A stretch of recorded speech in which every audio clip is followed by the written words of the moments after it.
Hello, everyone. Hi! Yep, if you see this, it means it's Ace Attorney night. For those that don't know me, I am Supercat. I play a variety of games. Tonight we're playing some more Ace Attorney. This time, we're playing the second game because we finally finished the second. The last case of the first game. Alright, so, a little bit of a story as I'm getting my pie and going to eat it. Well, yesterday I got Danganronpa, the first game.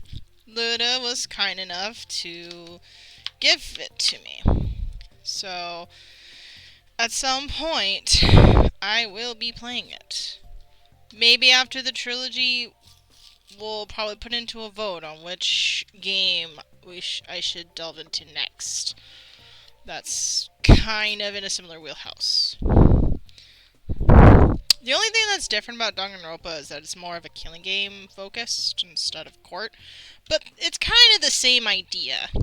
That we're trying to solve things, and, well, it's kind of cut from the same cloth, similar cloth.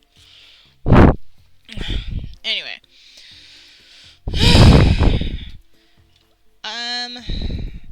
Just as a bit of a reminder, next week I will not be streaming at all.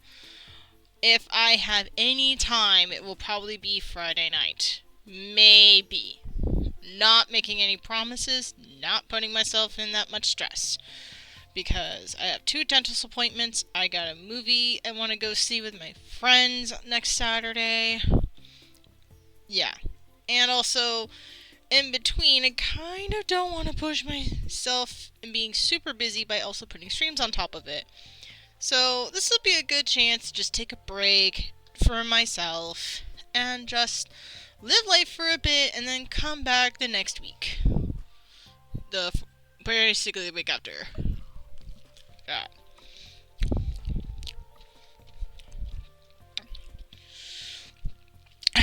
I will be working on, this will give me a chance to work on stuff, probably get some thinking going on what I want to do.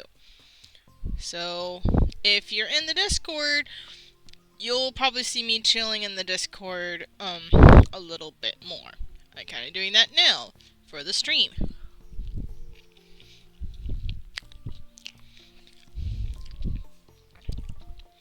As I am eating a pie.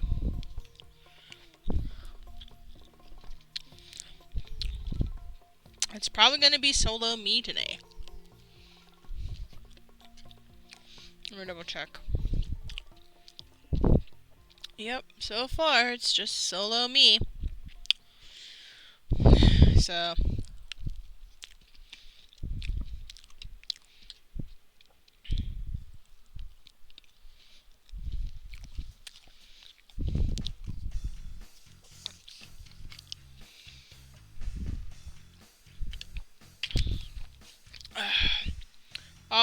I'll be using that week to prepare for the shift for Christmas and stuff. That way you'll probably see this set up in a more wintry, Christmassy vibe.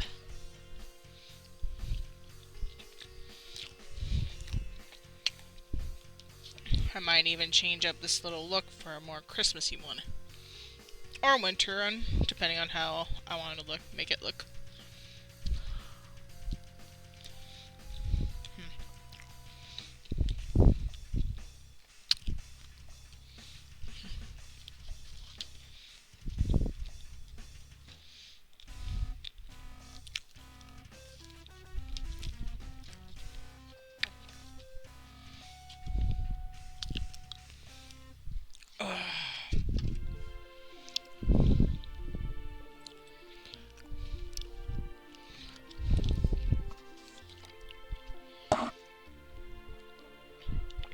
Having my new Appa slippers that I got, it feels so nice to walk around in slippers. Don't get me wrong, rocking around with just socks or bare feet is fine, but something about slippers just makes it nice and comfy. So. myself to the theater chat. Cool. Just gonna put Ace Attorney stream. Cool.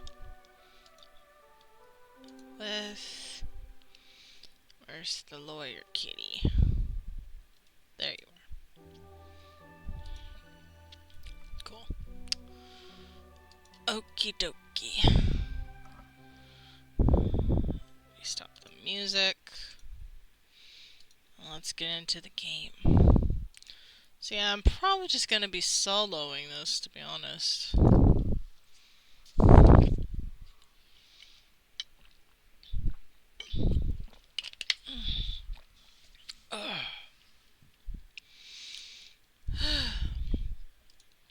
I will try to do my best with the voice acting.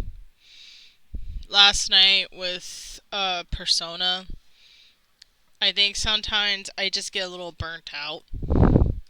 Another reason why I'm wanting to take a break from Persona after I play, after I finish with 5. We are literally on the frickin' boss fight in Persona 5 Royal. P5R.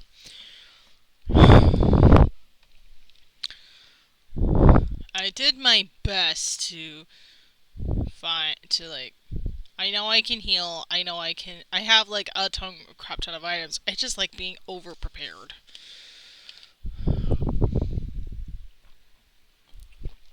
But if I ever replay this, which I most likely will someday, if I ever replay I'm just here to 5, that's fine. If I ever replay Persona 5, it will probably be off stream, where I can just chill and everybody can just watch me be ridiculous at it. So, cool. Time to, as they say, the show must go on. I actually have to do a new game, which is surprising. Episode selection, that's cool. Play this game. Ooh, that's different. Lost Turnabout.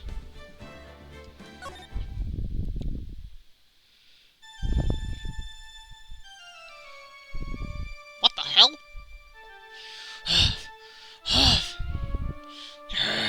How did I get into this mess? That's far enough. You can't run forever, Mr. Phoenix Wright.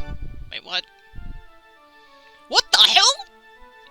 What have I done wrong? I cannot allow you to go on like this.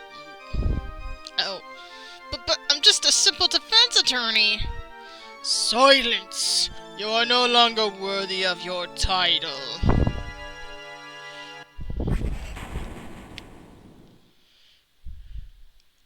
What the fuck did I just see?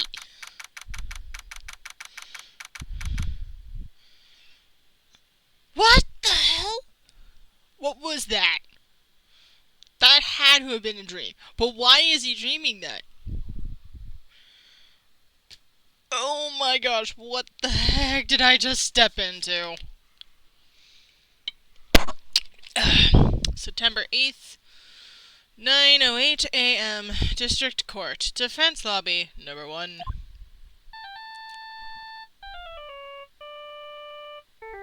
What the? What a nightmare. Why? Why? Why is that your ringtone? And I bet it was with this ringtone that caused it. I really shouldn't be dozing off right before our trial starts anyway. Right! Phoenix! Shame on you! Oh my god. Why is that your ringtone? Why is that your ringtone, good sir? Why? That's like the thing you have right before something bad happens. Are you trying to give bad luck or something? Oh my gosh. Why? Just why? Ugh. Honestly, if somebody in that world is like more tech savvy, I swear I'd be changing his freaking ringtone to something more chipper. Beep. Huh? Looks like they hung up. Ah, good. I finally found it. Talk about a close call. I hate to do this to you, but... It's nothing personal, Mr. Attorney.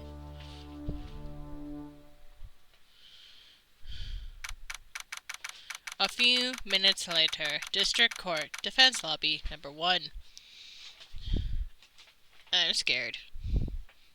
I'm scared. Okay, it's fine. It's fine. We take a deep breath. We just breathe and everything will be okay. It's fine. Totally fine. Ugh.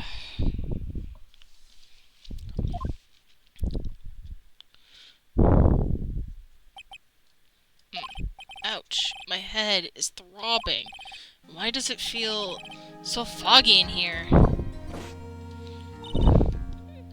Good morning! Ah! Good morning. What's wrong? You don't look well. People are at their best first thing in the morning. Where's that fighting spirit? Sorry, but can you please turn the cheeriness down? My head sort of hurts. Roger that. S. S. S. Am I in trouble or something? Huh? Trouble? Trouble?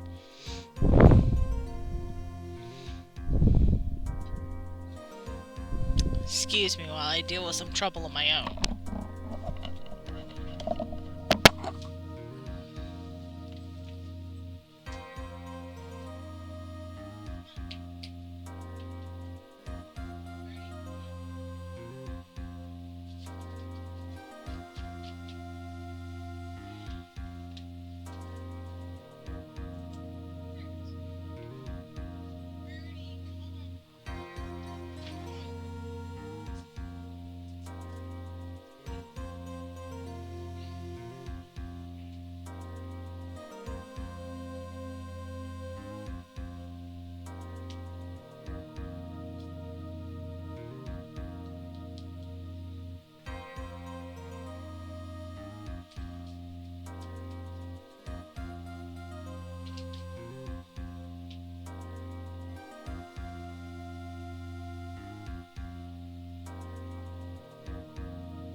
Sorry about that. I had to deal with a little chaos of my own.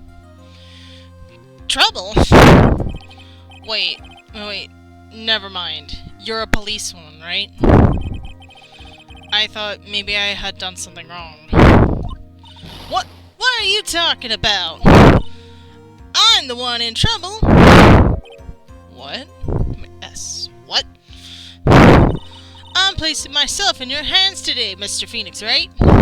Life in my hands? You promised me. You said you would prove that I was not guilty. Not guilty? Just when I thought all hope was lost, when all the other lawyers had laughed me off. Leave it to me, you said. You, the one and only Phoenix Wright, came to save the day. And just like that, I was moved to tears, sir. I never forget what you're doing for me, ever. What is this girl babbling about? Actually, I really love to watch court proceedings, and I always root for you to win. When I'm off duty, I like to come here and... What's wrong? You've been acting really strange, and you keep staring at me. You're making me kind of nervous, sir. Oh, sorry. I'm afraid to ask, but here goes. So this might sound bad, but, who are you? What? Mr. Wright, how can you say that? How can you do this to a fragile heart of a girl about to go on trial? You're absolutely horrible! No, I didn't mean it like that. Is this how a defense attorney treats his client, sir? I can't believe this! No, it's just, well, I think you have the wrong person. Yes,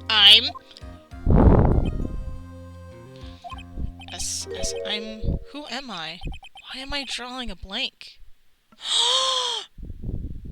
No, not the amnesia card. Oh, I got my little stylus with me. I can deal with this. Okay, there's a few ways this could go on. He's gonna basically remember, which is gonna be temporary amnesia, or he's really gonna have amnesia, and people are gonna give him the wrong information. By the way, whoever that guy was hitting him across the head, oh, that guy's going down in court, and I'm gonna prove he is a criminal. Because that's technically charged for assault. And assault is illegal. And ignore the sounds of that. Ignore the sounds of that. You don't hear a thing. What did you hear? I didn't hear nothing. Totally nothing. Okay, in all seriousness though, he's basically gonna be charged with assault if I see that guy. The trial will begin shortly. Will the defendant and her lawyer please proceed to the courtroom immediately? The trial's about to start. I'm counting on you in there, okay? I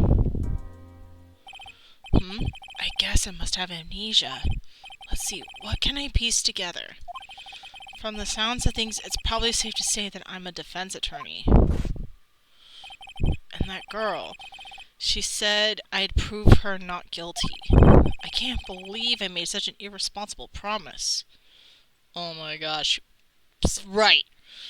Can somebody smack this man to some sense, please? Someone, please. Tell me this is just a bad dream.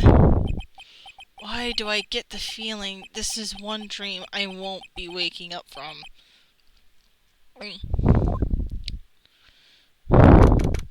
September 8th, 10 o'clock a.m., District Court, Courtroom number 2. You know, I actually wonder, what happens if a lawyer gets injured before a court proceeding? Do they have to take them to the hospital? Will the court actually be delayed? These are things I don't think about until I actually think about them. Oh, there he is. Oh, this is different. Holy crap, okay, this is a bit loud.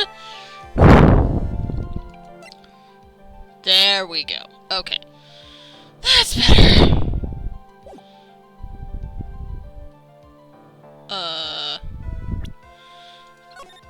Where are you saving? Honestly, this one. Cool.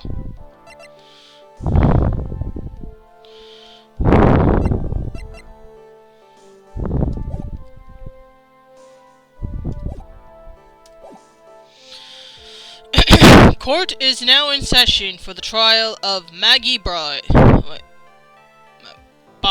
Maggie Bird. The prosecution is ready, Your Honor. What is it, Mr. Wright? Are you talking to me? Do you see any other defense attorneys here?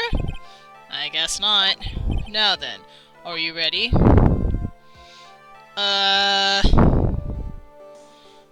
I want to say yes, but with his amnesia, I'm kind of nervous. I'm gonna say yes, just out of default. I guess I should say yes for now. Are you ready, Mr. Wright? Yes, Your Honor. Wait a second. If her life is in my hands, I should really do the responsible thing. Actually, you see, Your Honor, my memory's kind of... The court will not hear the defense's excuses. Because the defendant is a member of the police, this case is under great scrutiny. Therefore, we must make this trial fair but swift. I believe I have told you this before. I hope you're not telling me you've forgotten. Actually, I have. Mr. Pine, your opening statement, please. Yes, Your Honor. I'm sure you're well aware the defendant is accused of killing her lover. What's worse is her lover was a fellow police officer. A policeman? What? You did what to a policeman? It wasn't me! And besides, Dustin and I, we weren't lovers like that. In any case, the prosecution will prove that the guilty party is none other than the defendant. Ugh, Pine, with your... Pine, with your history of cases, you probably should let Edward do it. Or Edgeworth, actually. You should let Edgeworth do it, cause, last time, I actually beat your ass, and I was a newbie back then. You're just lucky that, right, you're lucky that my character here, Mr. Wright, has amnesia.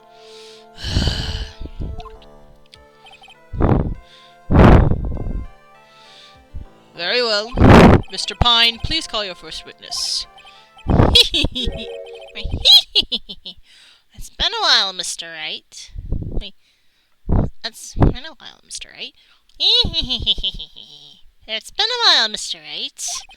Let's see what you've learned since last time. I won't show you any mercy this time, rookie. Who's calling the rookie? Okay, and who are you again? The prosecution calls Detective Dick Gumshoe to the stand. Here we go. Don't let me down, Mr. Wright. Nowhere to hide. I'm so dead.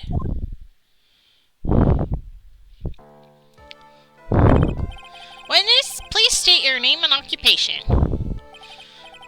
My name is Dick Gumshoe, sir. And I'm the detective in charge of homicides down in the precinct, sir.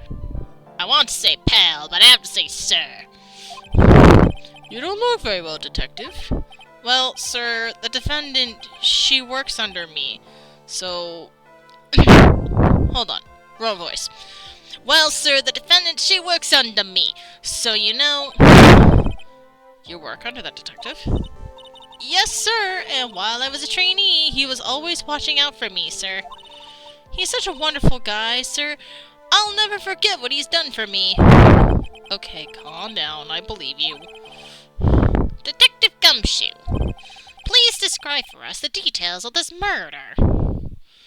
Your mic is having a little feedback every time. Oh, it does that thing. I don't know how to fix that. I literally don't. Every time you talk, there's a gust of wind kind of noise.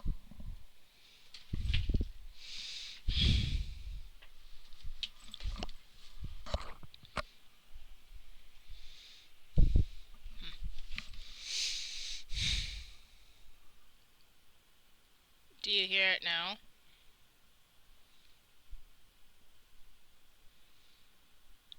Because I might have the mic too close, so my nose is probably breathing into the mic. No. Okay, so I am breathing too close to the mic. Thank you. If you hear it again, let me know. Please describe for us the details of this murder. Pam. Hey, I'm walking here. Yes, sir. It kinda happened in the park near the headquarters, Expose Park. The victim was one of the local cops, Dustin Prince. He was pushed in on the benches on the upper path, sir. Landon beat this body up. Let me rephrase this, sir. The Landon beat his body up bad and shaped his neck. The details are listed in the report that was distributed yesterday. Yes, this autopsy report, correct? Why do I not remember getting a copy? I see everything is in order here. Even the estimated time of death is unusually well documented. The victim watch stop was in the impact of the landing, sir. Oh, wrong voice. The victim's watch stopped from the impact of the landing, sir. The results of the autopsy confirm the time of death, pal. If I may, Your Honor, the prosecution would like to submit this photograph. Very well. The court accepts it into evidence. Crime photo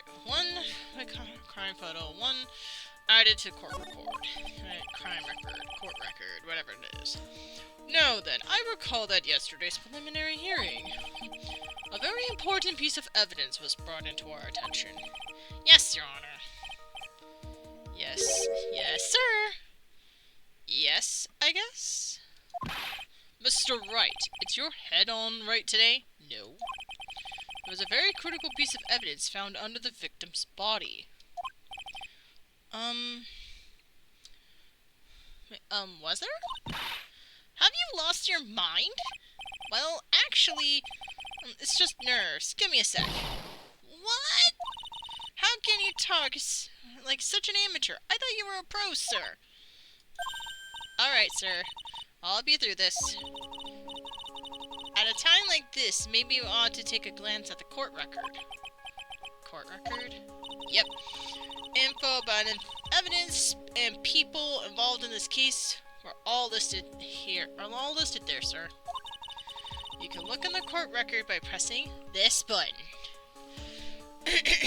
Or if we want to go all funny, you can look in the court record by pressing tab.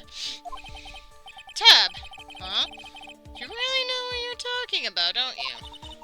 It's too bad I'm a cop. Just think, I could really be a legal aid instead.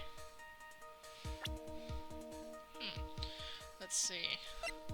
I found this in my pocket, but I don't remember what it means or how it got there. Time of death. September 6th at 6:28 p.m.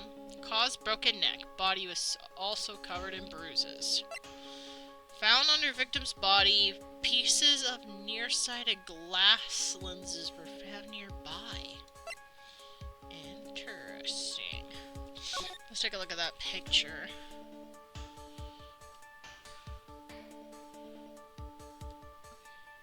There's something right here.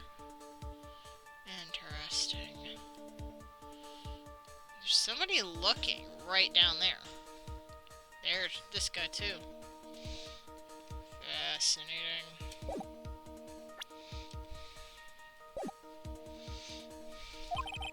Mr. Wright. Yes, Your Honor?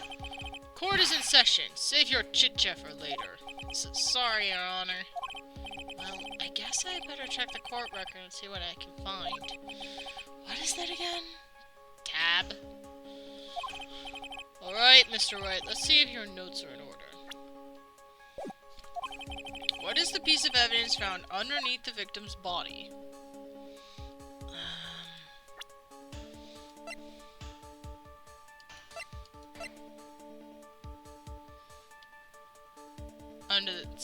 The glasses. Glasses. That's simple, Your Honor. A broken pair of glasses. That's right. The victim grabbed the killer's glasses as he was being shoved, sir. Sorry, a bit of a tone change. The victim grabbed the killer's glasses, see, and he was being shoved down there, sir, and held on to them as he fell. Yes. Hey, why are you giving me the evil eye? Those glasses you're wearing. Yes, this is my spare pair. But these glasses they found at the scene of the crime are not mine, I swear, sir. The frames are different. You sure about that? Look, it was a coincidence that on the same day I accidentally stepped on mine. A coincidence, she says? Your Honor, I have further evidence to present. Oh, you have more? And this evidence is very decisive. Oh, sorry. I don't know where that voice came from. And this evidence is very decisive, very important. Very well. Let's hear from our witness about this evidence. Decisive evidence. There's something even more incriminating about the glasses under the victim's body, sir. During this date, the victim was pushed from the bench area. But he managed to write the culprit's name on the ground while they were landed. I don't like saying it, but it was clearly the defendant's name, Maggie, sir. With this piece of evidence and the glasses, it's hard not to say she's the culprit. This is the picture of the writing, Your Honor.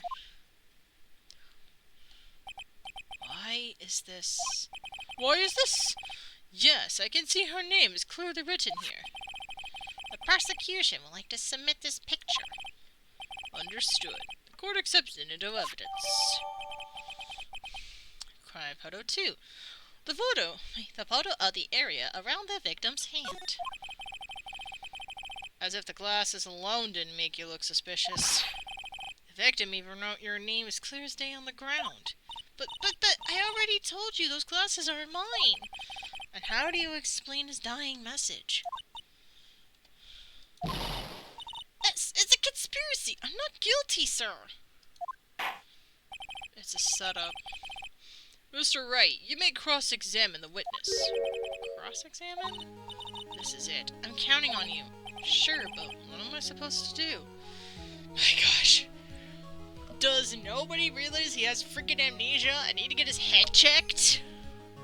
Oh my gosh, if he actually manages to solve this case while having amnesia, I'm going to be impressed. Just so I stay calm, I'm going to hold my little stolus. Yes, I have a tiny little stolus.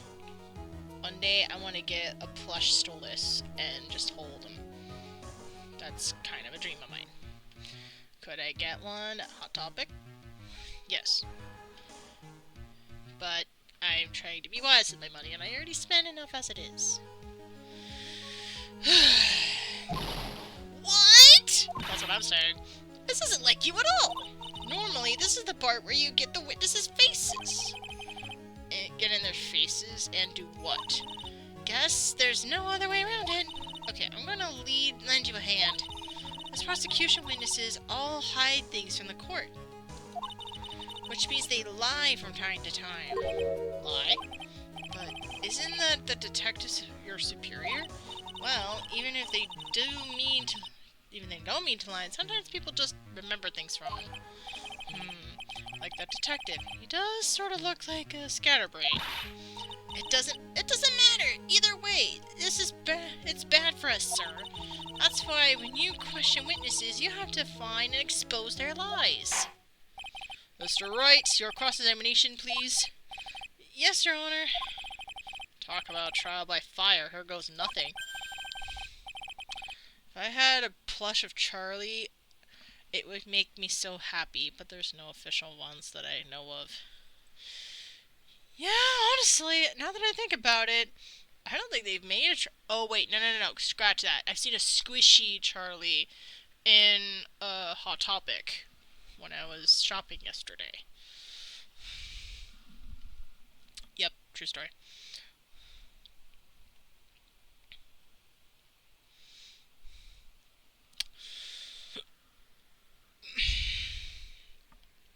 As long as I can expose the lies, we should be alright. My gosh, I can't believe we're doing this at all. I can't even believe he has freaking amnesia.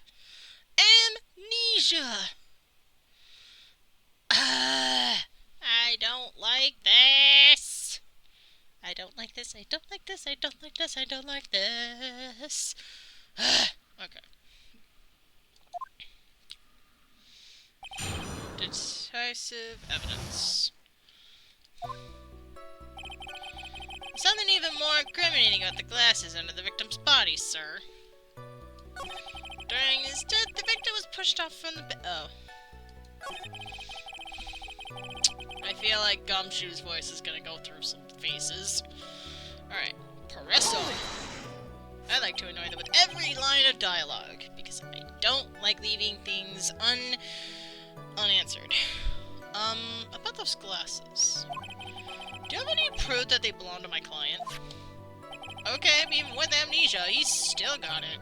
Like as if it was drilled into his brain. The lenses are for nearsightedness, and almost the same strength as hers. Even the frames look kind of like the one she's wearing in her ID, pal. What should I do now? Continue pressing. Hold it. Almost and kinda are not good enough in a case like this.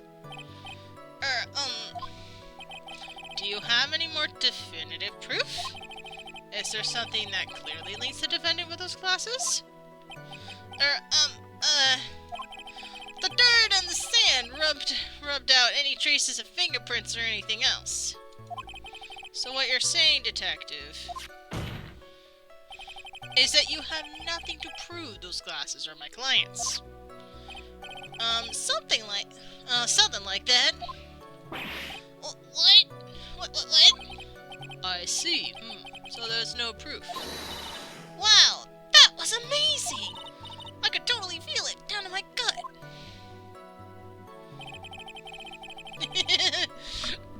Yeah, the one thing that I can tell from that picture of the glasses is that they're blue frames.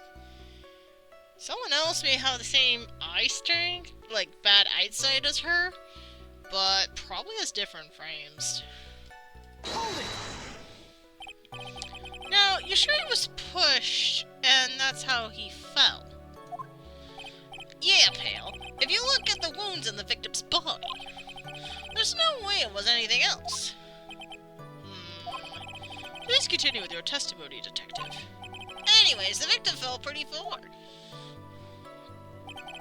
And he managed to write the culprit's name on the ground where he landed. Culprit's name. Yeah, I was surprised too. I didn't want to believe it, but was that the name of my client? I don't like seeing it, but it was clear that the defendant's named Maggie, sir. Are you absolutely certain? Sorry, pal, but that's what I said. That's what it said. This picture of it, no matter one way you look at it, it says Maggie.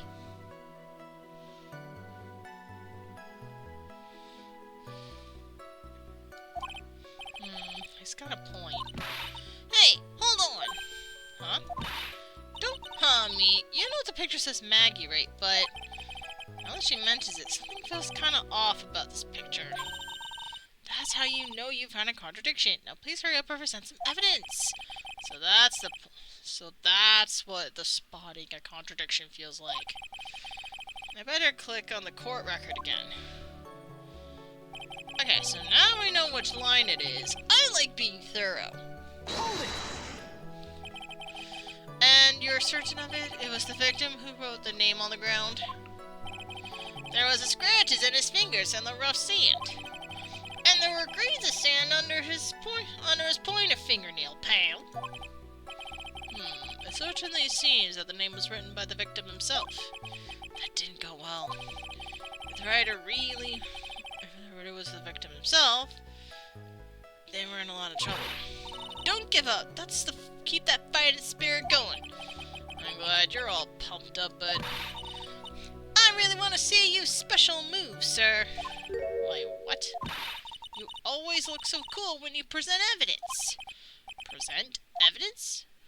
Oh, that present evidence. Actually, I was just thinking about it. Yes, that's the Great Phoenix Wright. The Great Phoenix Wright is back.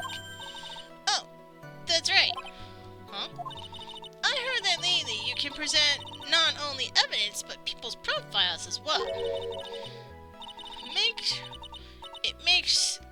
It sure makes things a bit more complicated, so be careful, sir.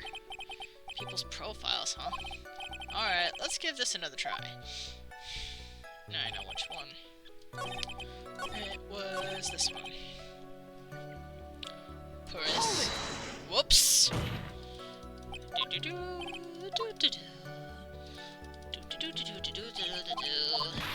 forgot which button it was. Okay, at least we know it is that one. Alright, people of all ages of this lovely court on this fine night, I present the evidence.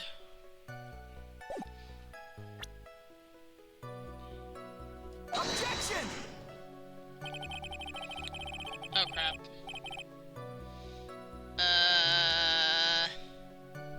That was not smart.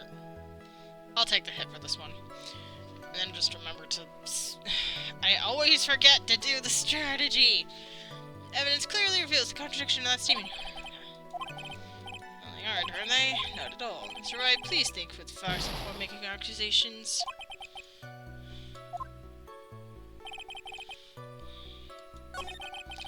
Alright. First of all, we save.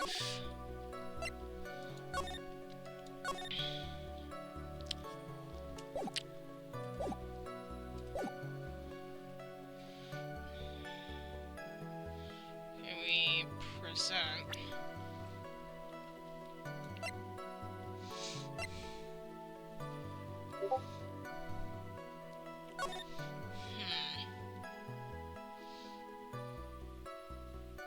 It's gotta be this one then. Objection!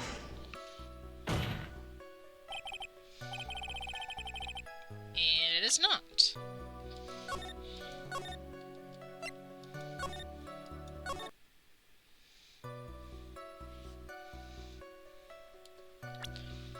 Alright.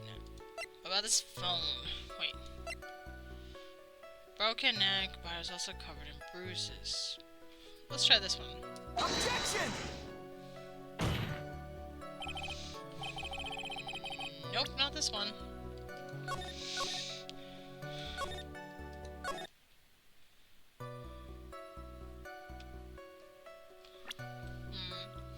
So I know it's not this one. Maybe this one? Objection! Yeah, that didn't work. I think it might be the profiles that were mentioned. Yeah, I think I have to present a person. My client, the only thing I recall is that she's a policewoman. Justin Prince. The victim is a policewoman, and he seems like he's dating the defendant, Maggie Bride. The prosecutor for this case lacks presence. Generally bad at getting his point across. Detective at the local precinct in charge of initial investigation. Alright. We did that one, we did that one. I think we did these two. We haven't done this one yet, and then we'll just try all the profiles. Objection! Nope. Nope, not the glasses.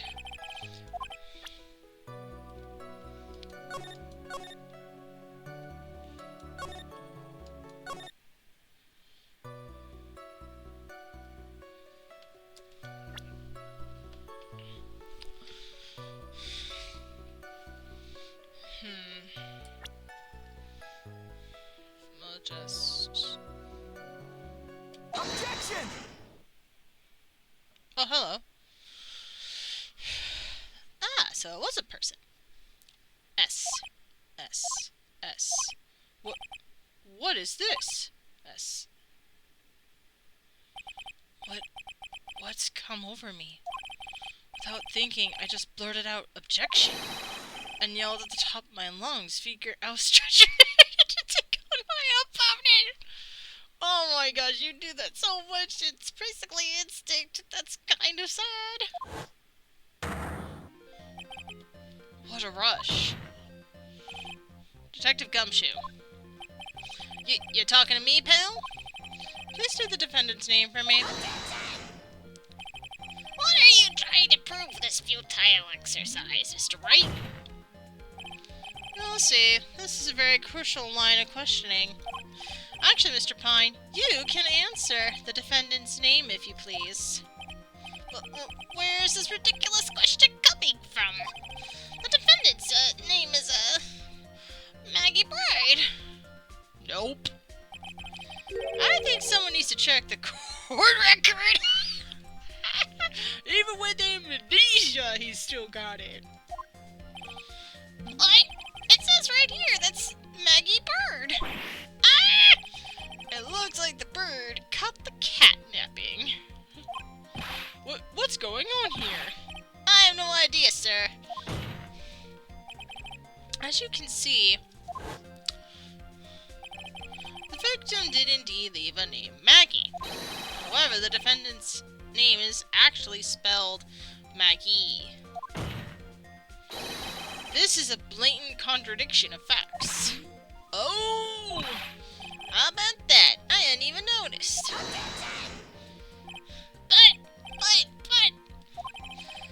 But maybe the victim didn't know how to spell her name correctly. Objection!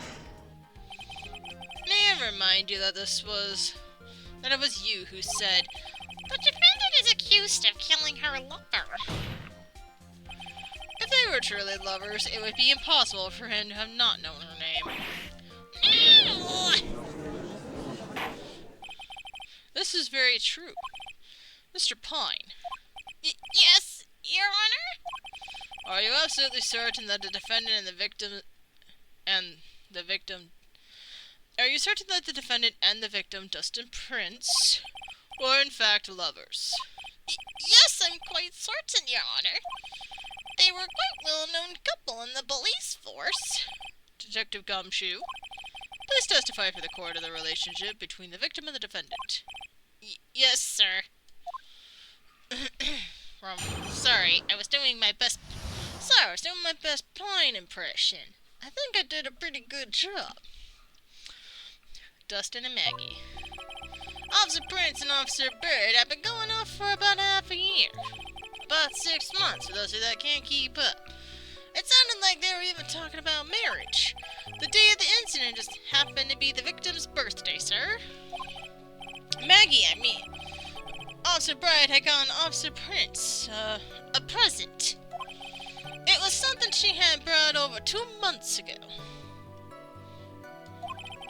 I should know, because she came to me to ask what she should get for him. Oh, those two sound like they were close. Nevertheless, tragedy struck. Yes, I see. You may cross-examine the witness, Mr. Wright.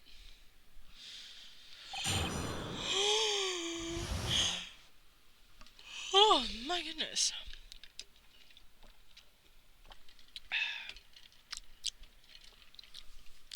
Dustin and Maggie. Going up a half a year. How do you know about this? Every year in March we have training camp for us cops. Officer Bright was a rookie at the time, and she had she and Officer Prince seemed to hit it off. They got close, I take it. Actually, I was supposed to go too, but I couldn't pay the deposit for the trip, so I didn't. I only gone on that trip. What is it? Oh, nothing, sir, really. Anyway.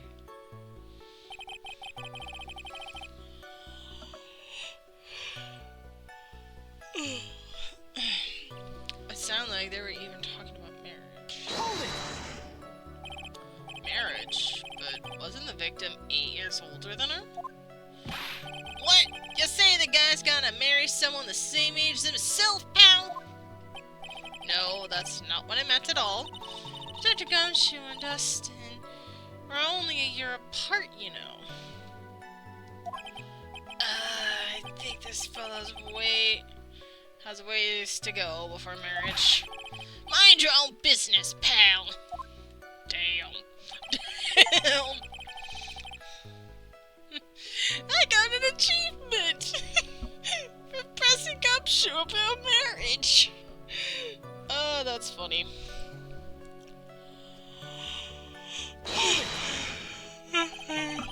Sorry.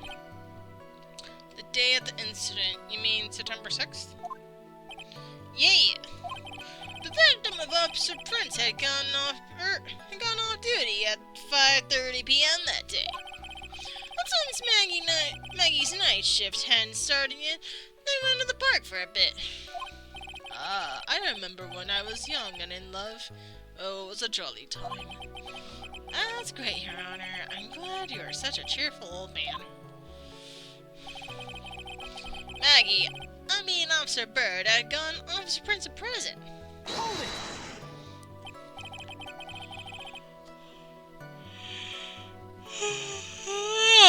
Excuse me. You seem to know a lot about the defendant. Well, that's because, I'm her boss, and I gotta watch out for my subordinates. As you should. But even when she was going to give her a present, isn't that going a bit too far? My gosh, Phoenix. Read the friggin' room, they're friends. My gosh, have you never gone out on a day in your effing life? Oh my gosh, that's so tragic. Oh, you're just gonna have an ad pretty soon.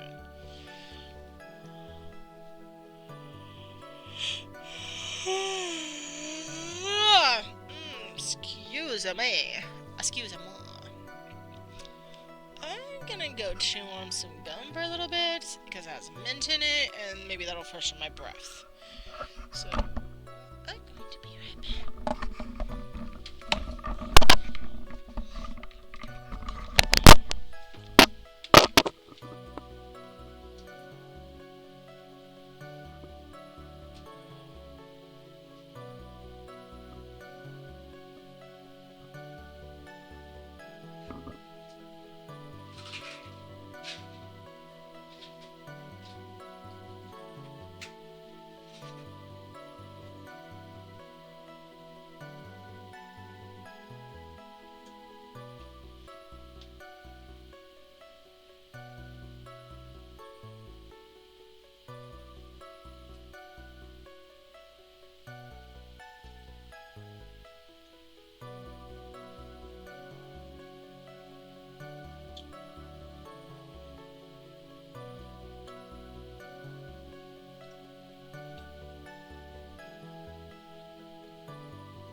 my breath feels so much better.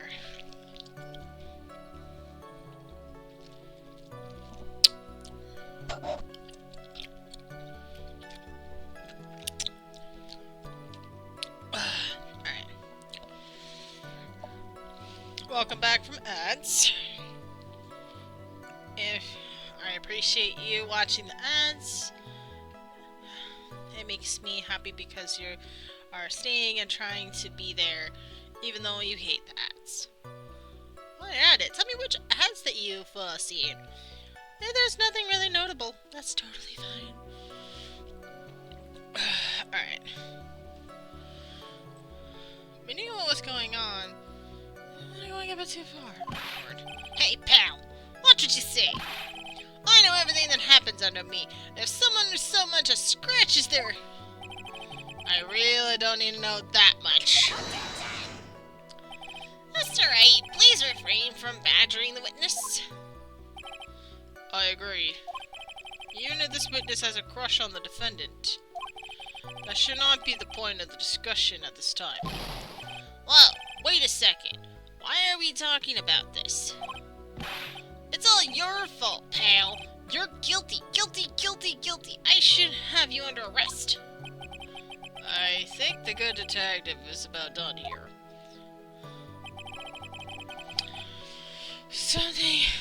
It was something she had brought over 2 months ago. Hold it! Over 2 months ago? Yep, she was a very considerate woman, pal. So, what's this birthday present? She got him a glove. A single glove? Why would she only give him one? Actually, Your Honor, the glove in question is a baseball glove. Oh, I see, a baseball glove. Officer Prince was a huge baseball fan. Baseball glove. Press further. Press further. I can't remember what ad. I was just playing Slay the Spire. That's totally fine. Rather than just like an ad I don't care about. Moving on. Just now, I believe you said that the present was something she had bought over 2 months ago. Yeah. Are you saying she bought the glove at a store that far in advance? Nah, nothing like that, pal. Then what is it like? She ordered it. It was custom made. Custom made? The glove was custom made? Yep, that's what I said. So the glove was custom made. Your Honor, I really don't see how the glove is related to this case. Yes, it would seem that there's little relevance. What do you think, Mr. Wright? Do you think the glove is really relevant to this case? Yes. I don't know where this will lead me, but of course it is relevant. That glove is the key to this whole case. Yes! Bluffing to the max. Now this is the Mr. Wright I know. I'm so happy you're back, sir. I was wondering how long it'd take. This is great. Pressing people. Feels like I've done this before. As if I used to do this, squeeze information from even the most tight-lipped people. Very well. If you're that convinced, then let's hear some more about the matter. Actually, I brought the glove with me today. And? Why didn't you say so earlier? Hurry and show us the glove. Hurry and show the glove to court. Well, I didn't think I had anything to do with this case.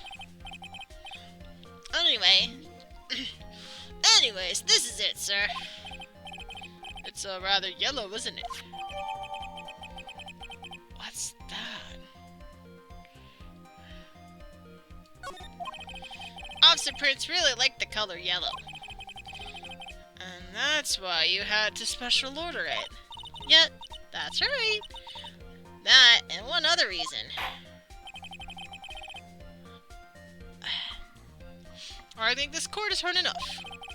It's clear that the victim and the defendant were involved with each other. Yes, that's correct, Your Honor. No, that's true. It brings up an important question. Was the name Maggie really written by the victim? That's a good question. I see your point, Your Honor.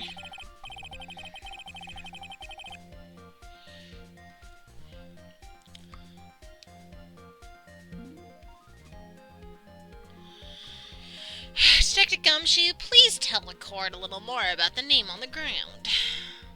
This seems like an O.J. Simpson reference, the whole thing, the glove being important to a court case. Really? To be honest, I don't think I ever paid attention to the O.J. Simpson stuff. I don't even know if I was alive back then or if I was too young to know. I would look it up, but I don't want to. Yes, sir. Writing on the ground. We first looked into the handwriting. Unfortunately, we couldn't confirm that it was the victim's handwriting. Next, we checked the victim's pointer finger.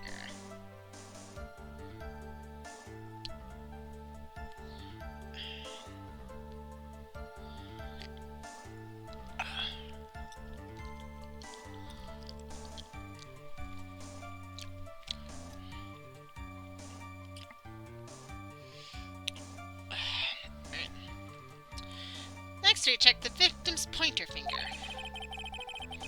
We found that there was sand trapped under the victim's fingernail. There was also scratches on his skin.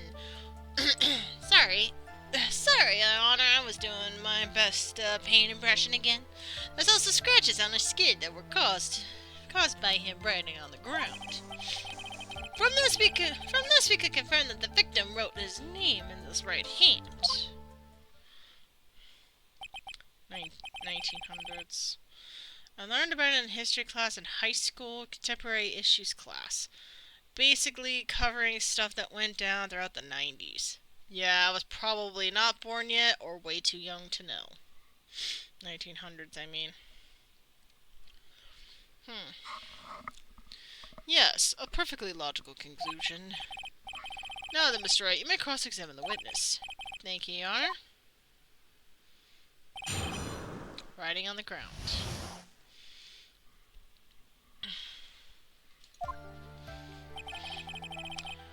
We first looked into the handwriting. Hold it! Can you really determine? Can you really determine the handwriting based on a sample written in the sand? Heh! This is why amateurs are amateurs. We're not a bunch of simpletons, pal. Scientific evidence in this country is actually pretty good. I believe it is time to get back to the real point. Agreed, Your Honor. So what's the result of the investigation?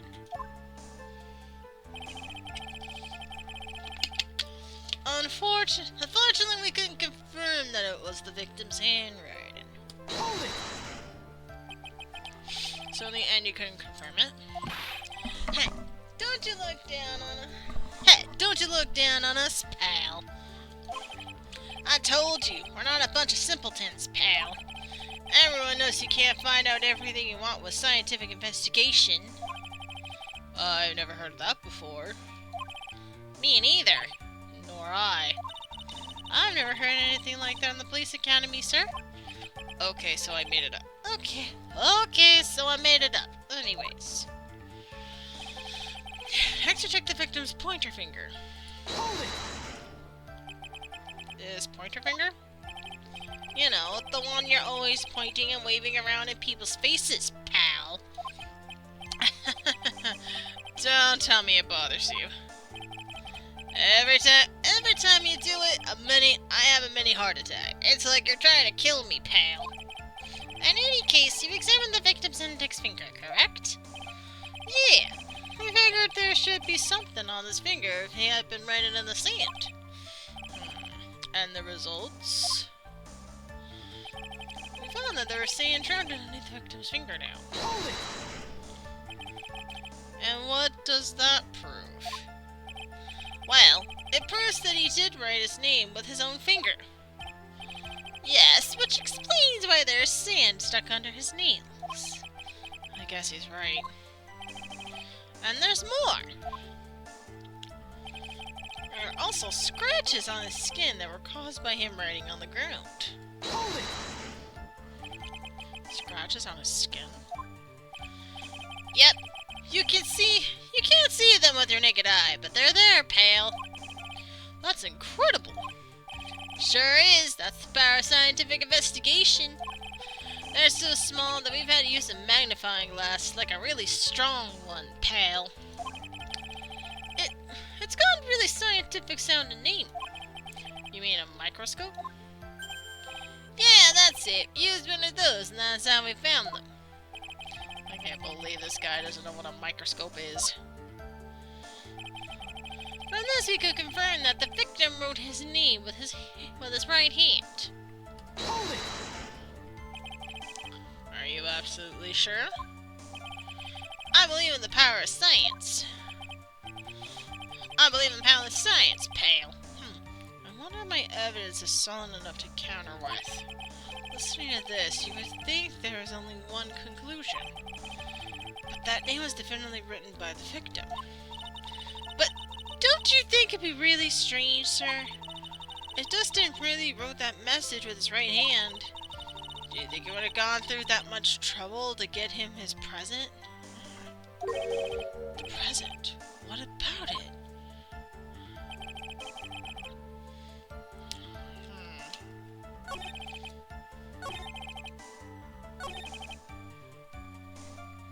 Wait a minute.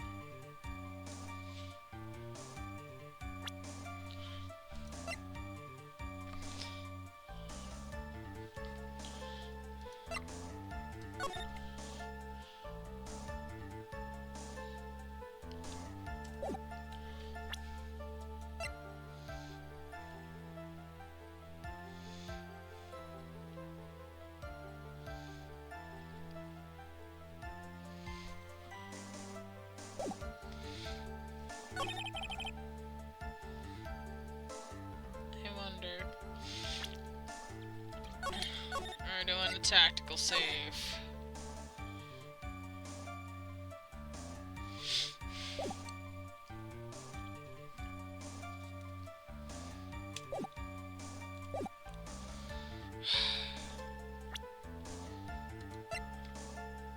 Objection! I got that right first try! Holy crap. Let's give a round of applause that I just did that. Detective Gumshoe, take a look at this. That's the glove, right, pal? Could you tell the court what is special about this glove? What's special? Never really thought about it, but it's really yellow. Yes. And that's about it. Yes, it's really yellow, but that's only one of its qualities. Huh? Eh? There's another reason why it's special. And what would that be? It's very simple. This glove is made for a left-handed person. I knew it! But I think it looks weird though. The glove looks like it's for a right-handed one, though. So I think that's what's tripping me off. They probably got that wrong. It should look a little different. Left-handed? Why are you absolutely right? This glove was made to be worn on the right hand. That's why it had to be custom made.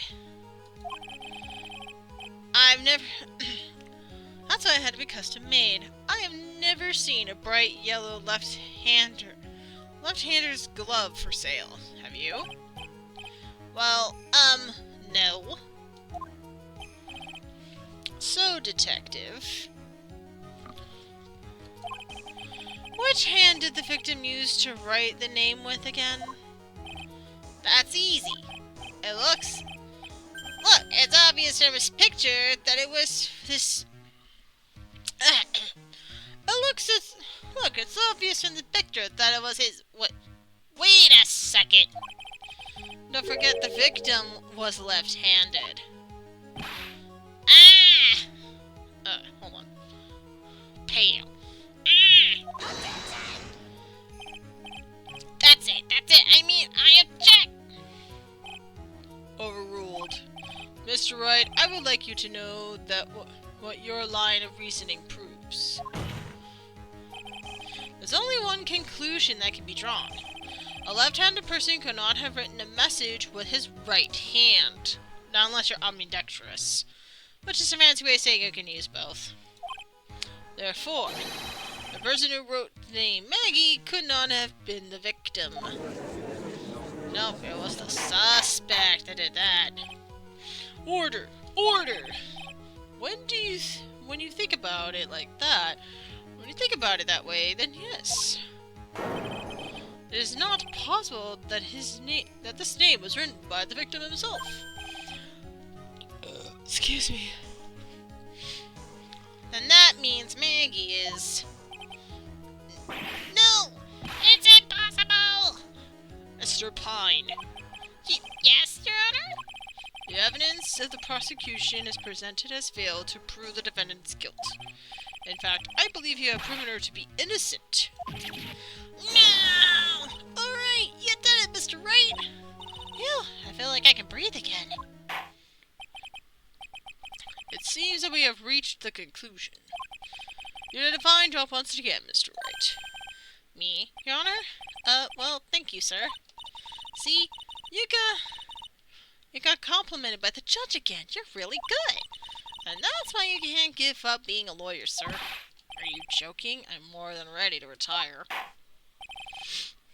I will now announce my verdict. The court finds the defendant, Maggie, No, not yet!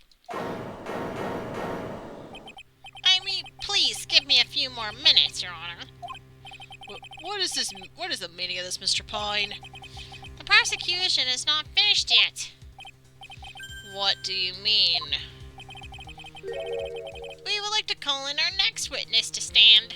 I knew it! This case wasn't solved yet. We proved he was innocent. Now I need to know who's suspect. I was gonna say that who literally did it. Mr. Pine, you didn't bring up all the witnesses? What? And what did this witness? The moment the victim was pushed to death. What's more, he saw the very face of the culprit. What the heck? That's the guy that knocked him unconscious, isn't it? Order! Order in the court! I believe a recess is in order. Afterwards, we will hear from this new witness. I had a feeling it was a bit too easy. I need more information. I'll have to see what I can find out during this recess. I can't let my guard down. It's only gonna get tougher from here. Court is adjourned for recess. To be continued. Kinda different. Save your progress up to this point. I think I will.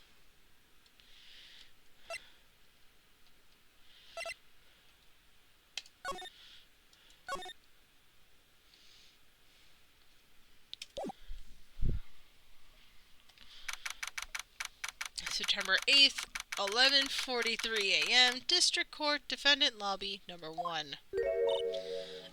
Amnesia? I can't believe my lawyer's trying to defend me in such a state.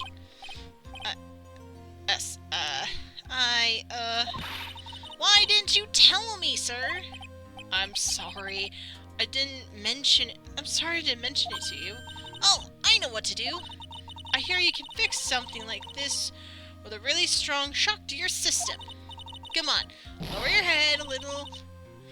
Lower your head a little. A Maggie kick should be all you need. No. I think I'll pass on this one. Come on. Yes. I'm sorry. Whenever I see someone in trouble, I have a hard time leaving them alone. I tend to stick to my nose where it doesn't belong, and I try to tackle everybody's problems. Well, my head's the problem you won't be tackling today.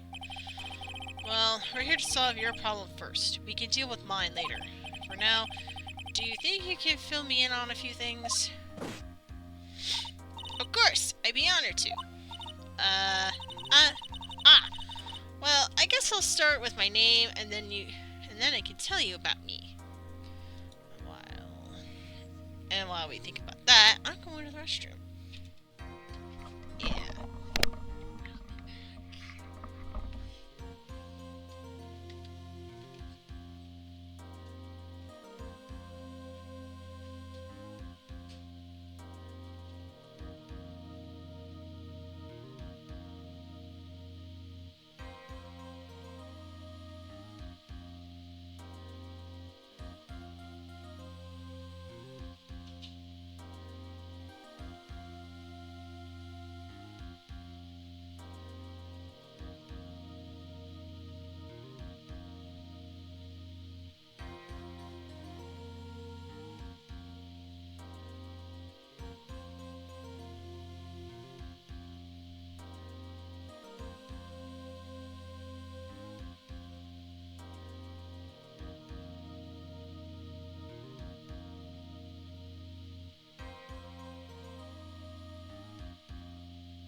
returned.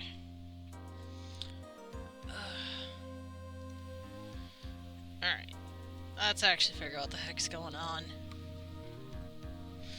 Alright. No, that's okay, really. I think I know you, and you're pretty well... I think I know you and your name pretty well by now. I was wondering if you could help me. Hi, medic! Thank you for the first anti-hero. That means for superhero, for supervillain, for anti-villain are still available. Hi, how are you? I'm doing good. I'm just doing some voice acting solo. If people want to come in and voice act, they're welcome to. They just want to vibe, that's okay too.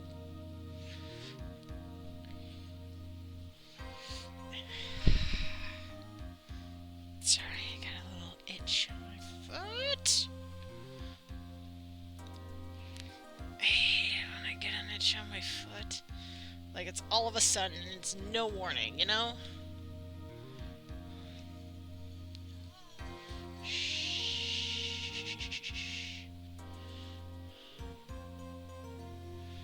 Right.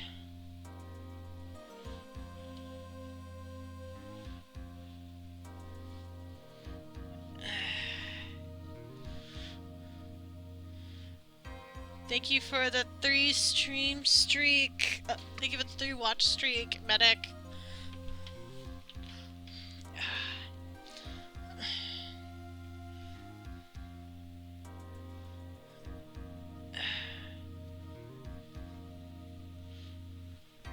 Oh, those are are those scratch marks or feathers? I think those are feathers.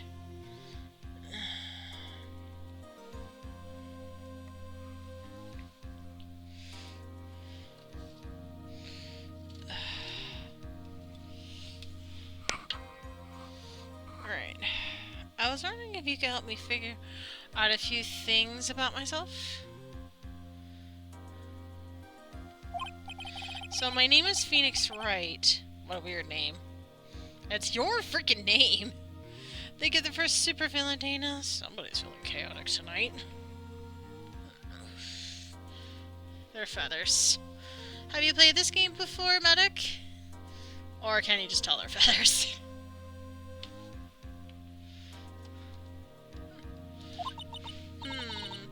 This is serious. You really don't remember.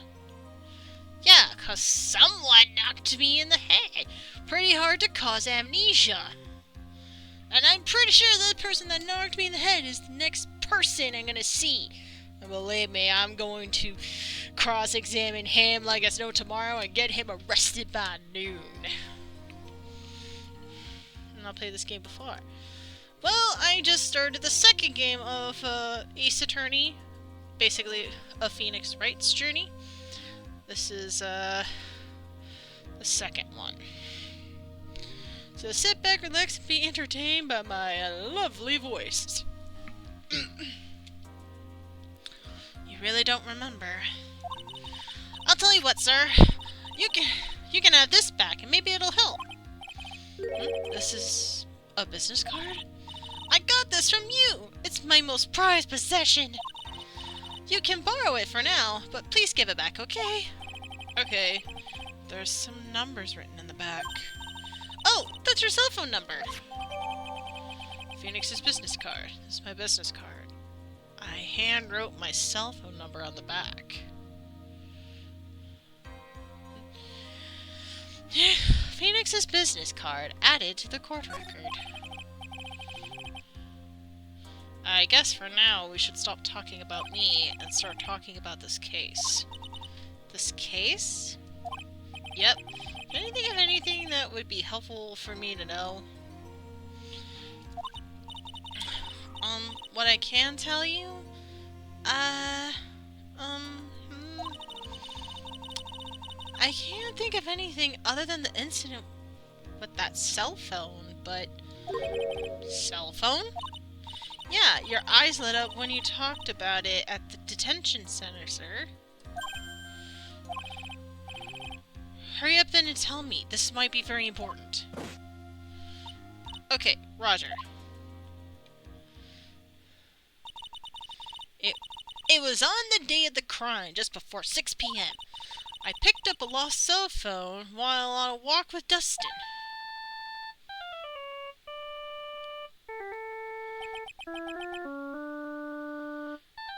That was somebody else's phone. All of a sudden, the phone began to ring. Beep. Hello? Oh, thank you. I've been searching for my phone. Is this yours? Oh, I'm glad you called. We can meet up and I can give this back. I'll be right there. I'm sorry, I didn't catch your name. You could call me Maggie. Oh, I think I see it. I see how it happened just before my eyes. I could just tell. I have not played this game before. Nokia playing Blue Lobster jump scare. I don't know the name of the song it played, but it was do do do do do do do. Sounds like a music you play before somebody's death. You know what I mean? I know it has a name. I just not very good at remembering it. I'm thinking whoever's on the other side of that phone is the suspect, and that's the suspect's phone. Or maybe it's Phoenix's phone, and somehow got mixed up. That's right, but it's used for Blue Lobster jump scare. Really? Interesting. I will do some Googling. The song? Go for it.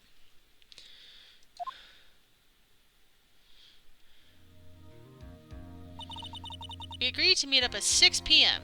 I want something iced, bitch box. Please comment the card, no more cabin to the Gino. Thanks, because out the way, right to the show. Please don't have to write text or otherwise. Beauty can box here, Roxy. I hate that. And I know that I'll have a vintage traditional miso with cheesy soy milk with shots, avocado, and ristretto. I also love 3 vanilla pumps at the very bottom, then add the coffee after. Then enough! Guinness coffee. Funny enough, I'm actually holding a Stolas.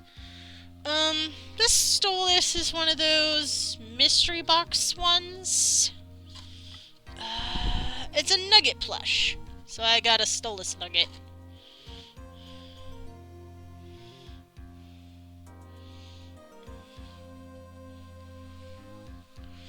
Stolas, what's this one? What else is missing? Octavia? There's a striker. Was that timed well?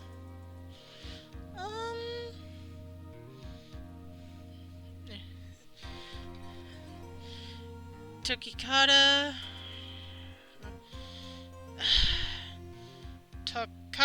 Toccata, and Fuji in D minor by Bach. Of course, it had to be Bach. Huh? Classical music. I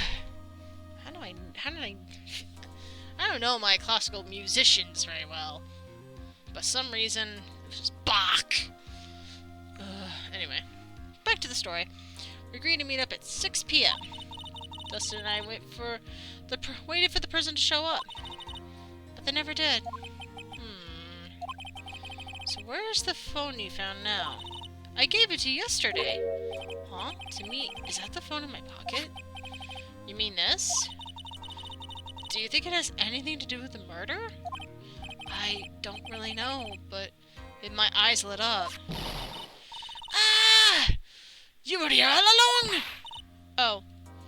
It was Maya. You were here all along. You're so mean. I called you a million times, but you wouldn't pick up. And I even went to check in the courtroom, and everyone had already left. Now who the heck is this? Let me guess. I'm supposed to know this girl, too. Hey, good morning. Hey, good morning, Maggie. And good morning to you, Maya. So, how's it going? Is there a word for worse than abysmal?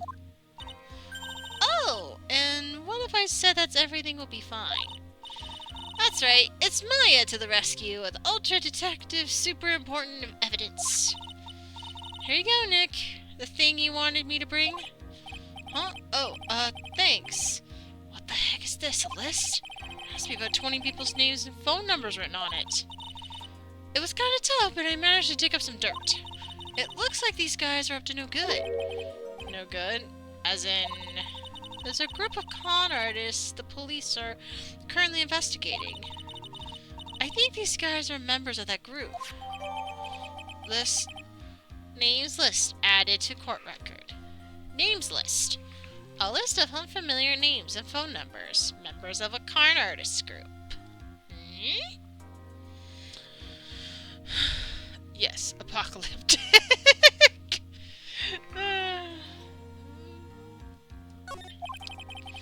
Why would a group of con artists pop into a case like this?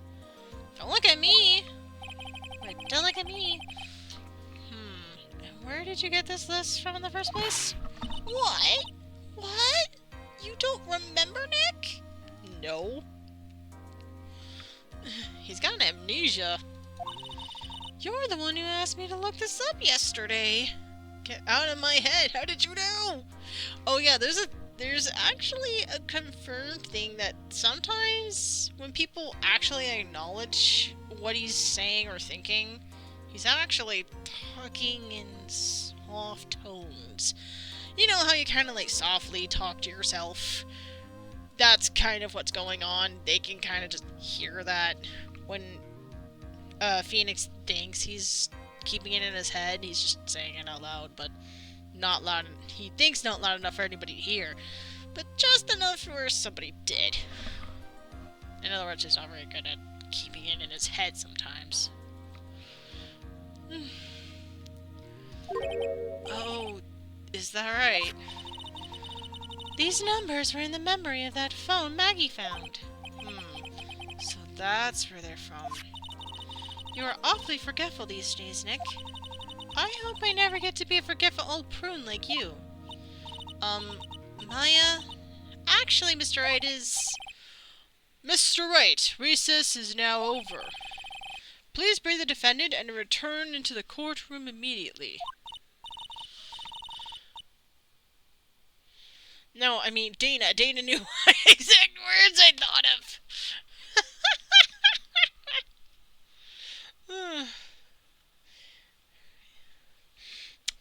I will leave Dana to explain herself. Oops, I guess you have to get going. We can talk about you being old later, Nick. Wish us luck. I would have just said, oh yeah, by the way, he has amnesia, bye! I guess I'll have to I have all the pieces now, more or less. All that's left is to put it all together.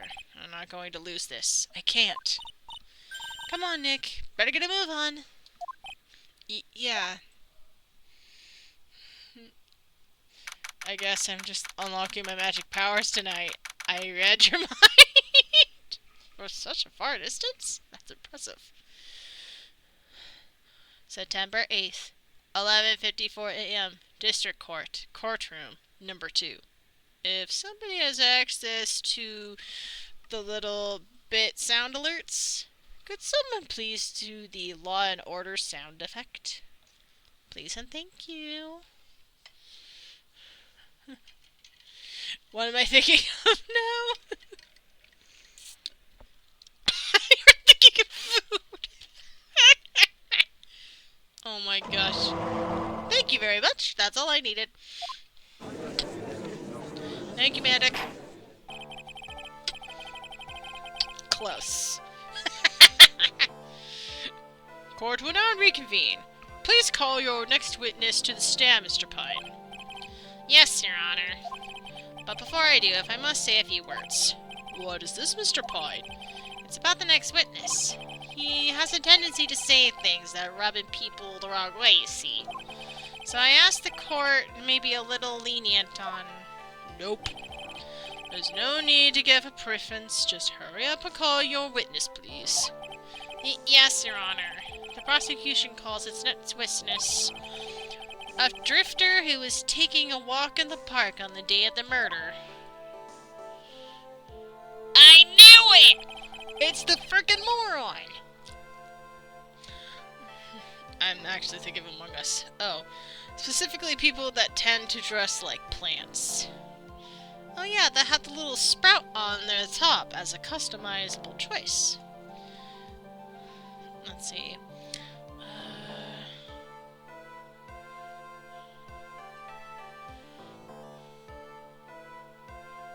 Well, he was on, but there's a streamer by the name of Saikuno. Sometimes when he plays Among Us, he usually has a little plant on his head. You mean you can eat plants? Exactly. Technically food. Lol. And it doesn't help that I play as a lemon. You play as a lemon.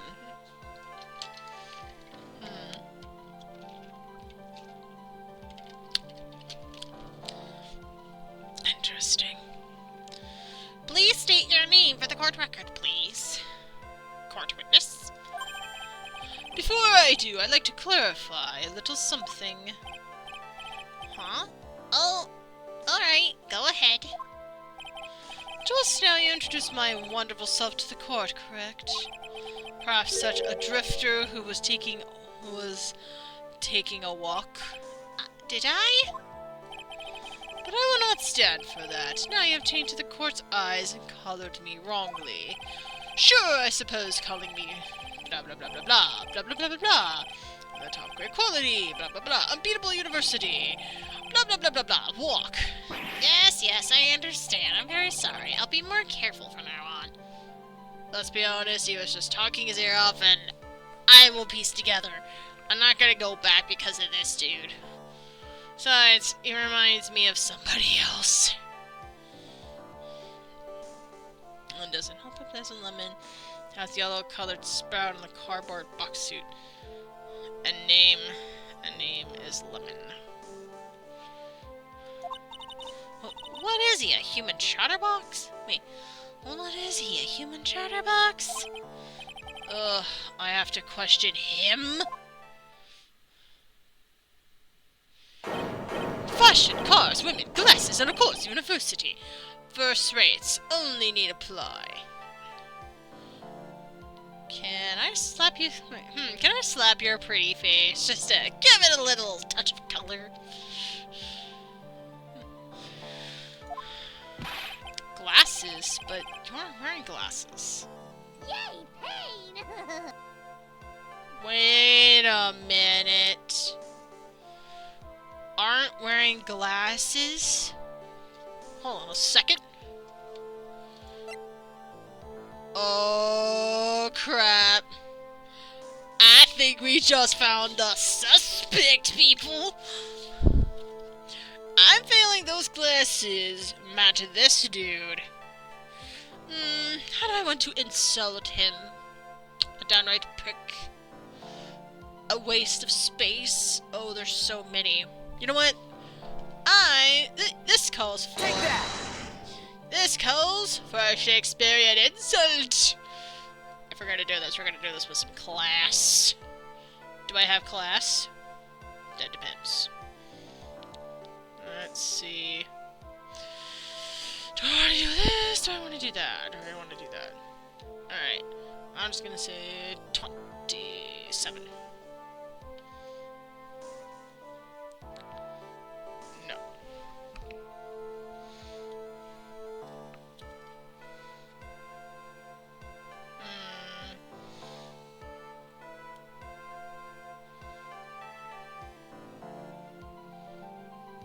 Actually.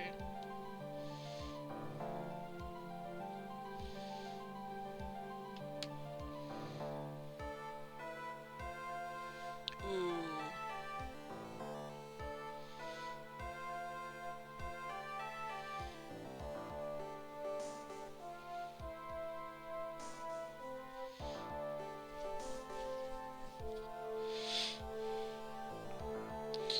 Nice.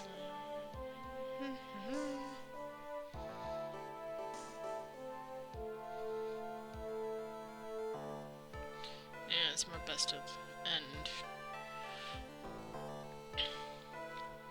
No, it's best of the end.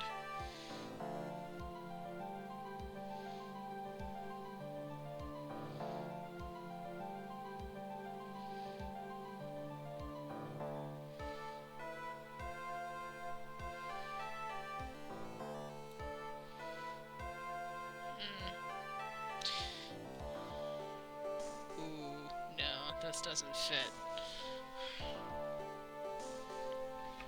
No.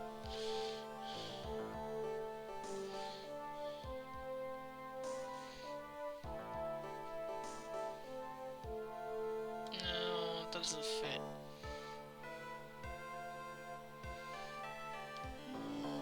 Doesn't fit either. No.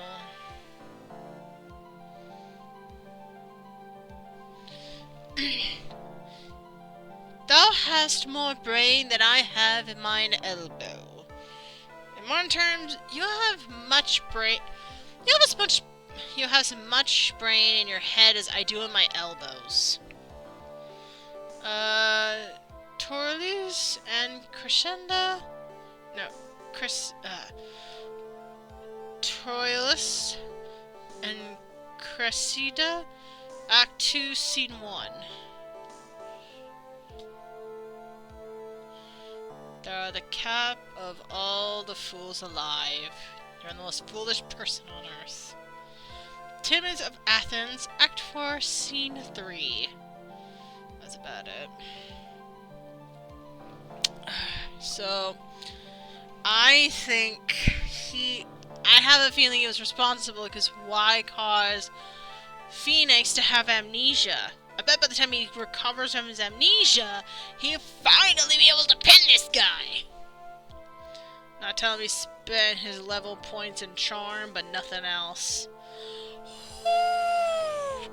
Okay, that's a really good insult. Damn, I actually am impressed. Yeah, alright, that's good. We're gonna continue now. That's enough. Your name, witness. Oh, is that how you want to play this? Using all power and influence to keep the young people down. I see how you work now. You old people and your dirty tricks.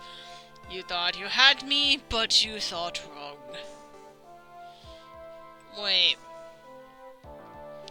I feel like I need to look for another insult that fits with his mouth. That's not it.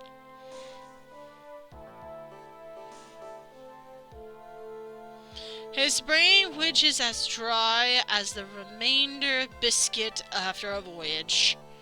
Translation? He's as uninteresting and unintelligent as a stale cookie.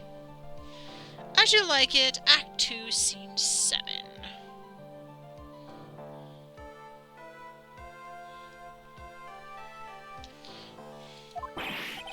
I'm sorry, it won't happen again. His brain is as small as an electrician, but his mouth is as big as the universe. Dang! That's a good one. Oh, man. I forgive you. Alright, I suppose I could tell you my name. I am Richard Wellington, drifting virtuoso with the PhD in drifting, as it were. Wellington. You look like a Wellington. Electrician, electron, not electrician. No, you spelled it right. I read it wrong. It's as small as an electron, but his mouth is as big as the universe. I feel like that's a reference to the universe. Made of electrons and atoms. Interesting.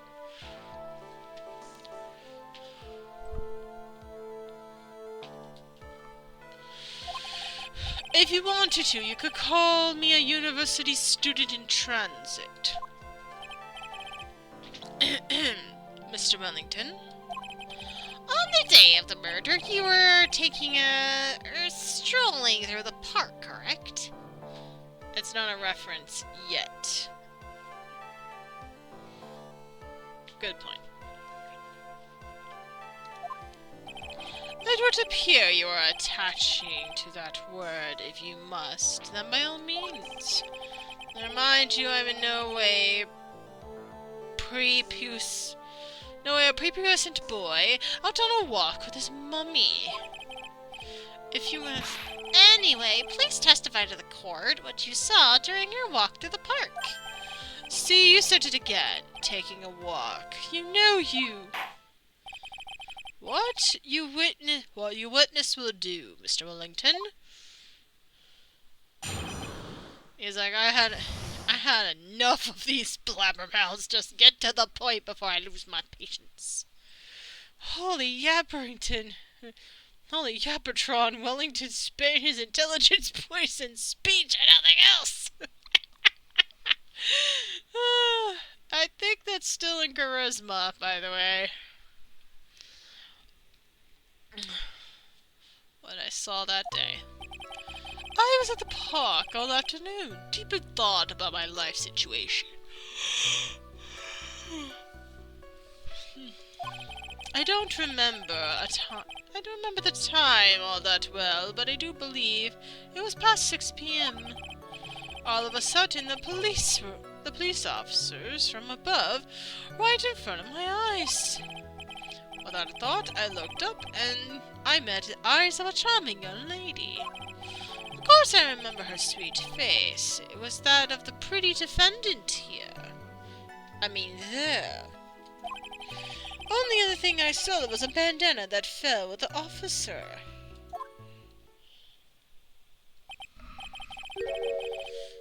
Either way. That was certainly a decisive testimony. Decisive? Nick, did you hear what he just said? Yeah? That's all you have to say? How can you be so calm? That's strange. My mind is very calm and clear. Maybe it's because I believe in my client. You mean Maggie? Yes, and if she really is innocent, then I can only mean one thing. That guy is lying.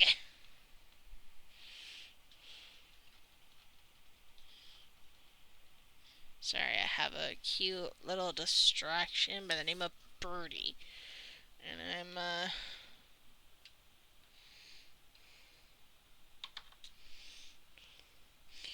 I'm trying to keep the certain kitty cat away from my things while I'm streaming. Mr. Wellington thinks he's a rich man. You can tell by how he speaks. By how he speaks, I mean dialogue. Yeah, just by the way he talks. Oh, look at me. I'm the richest person in the room. I demand special treatment. Chop chop. I want to be away for this court proceeding. Chop chop. I don't like being called a drifter. Chop chop.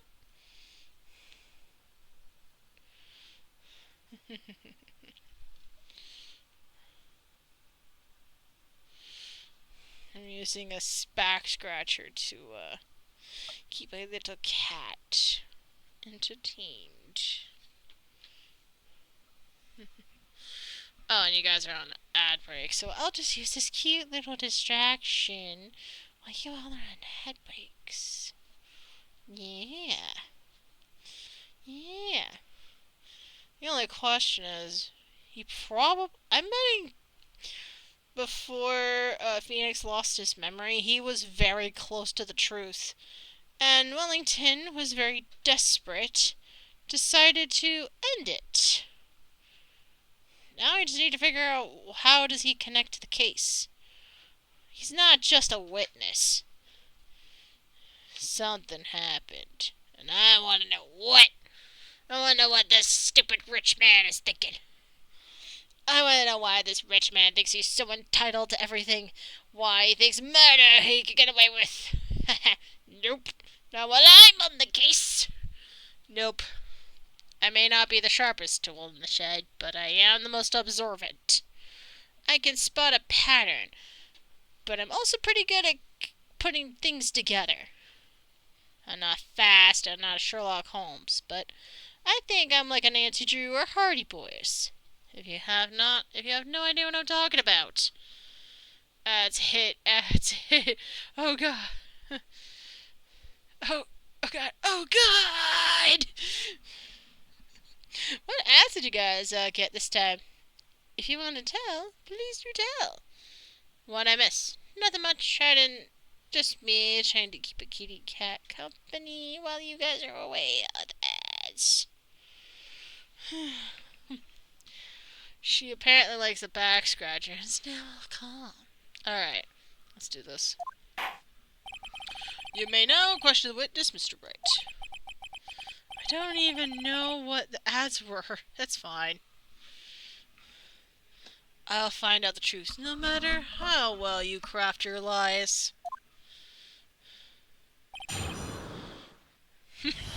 He's not gonna like me. You know what I like to do? I like to press out every single line of dialogue because I like that it may be annoying them, but at the same time I need to know all the details to piece the case together. Don't underestimate me, Mr. Wellington, cause your little stick is about to go up in a place you don't want to be. Why? Because that's where you put it. I know you're just gonna stick it up there even more. And I'm just gonna shut up because I have no idea what I'm talking about now. But at least it's better than YouTube ads, that's all I know. Yeah. YouTube ads take forever now. Yes, they do. Yes, they do take forever.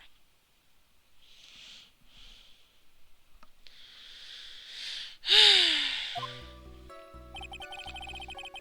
was at the park all afternoon, deep in thought about my life situation. Hold it! So you're at the park all afternoon? You seem to have a lot of free time. That is very rude of you, but then again, what can I expect? That's what you get from a man who graduated from no-name, trashy university. No-name, trashy? No, this might be hard for a mush-headed, feeble-minded baboon like you, but I have to think very carefully about the future of our great country. But I thought you said you were thinking about which college to go to just now. Oh, please! What university I go will directly affect the very future of this country. In a very weird way, he's got a point. Not mainly about the country, but his life. But the rest of the country will have to deal with its ego. That's arrogant. A little snot. That arrogant little snot. Don't know all that well, but do believe it was past 6 p.m. Hold it! How did you know what time it was? I see you're not wearing a watch, so... Like, Twitch is like, I'll give you a product ads that are fairly tame, okay? But YouTube is like, here, we have a content you don't want to see that completely contradicts my policy. True. True. But does YouTube care? Let's put it this way. It's something they can improve on. Because this is going to get uploaded to YouTube, so I don't want to get into trouble, so I'm being generous. Probably too kind.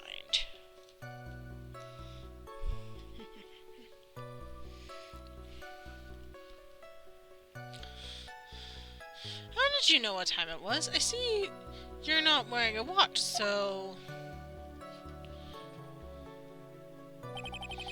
Is that the best you could do? Do you think you could discredit me like that? You're just a third-rate biased fool. I guess I can't expect real smarts from you. His arrogance is really intolerable, so what should I do now? Press him harder! Ignore the crap out of him! Answer the question. How did you know what time it was? Tisk. I can't believe I have to deal with a worm like you. And I can't believe I have to deal with a charismatic, egotistical, arrogant, biased fool like yourself. Oh, is that how it's going to be? Yes, that's how it's going to be. Now answer the frickin' question, or I will have to have the judge hold you in contempt. I don't think that's how it works. And how does it work, Your Honor? Because you obviously... You know what? I'm not even gonna finish that sentence. That'd probably be for the best. Otherwise I could hold you in contempt. That's true. YouTube, if you see this in Twitch chat, blame me, not the streamer. I don't think they'll have the time to read that in the chat. Don't worry. If anything, you're speaking your mind. You are protected by the First Amendment. You can speak your freaking mind without being held against you. You're just a shallow man who can only slim on desks and point at people for fun. I guess I don't have a choice. I'll try to explain this so even a third-rate simpleton like you can understand. There's this little thing they call a clock at the park. Did you get that? Did you know what a clock is? It's a thing that tells you the time. As you see, Mr. Wright, it's even in this picture of the crime scene. YouTube loves brain rot, but not people who point out so it can be stopped.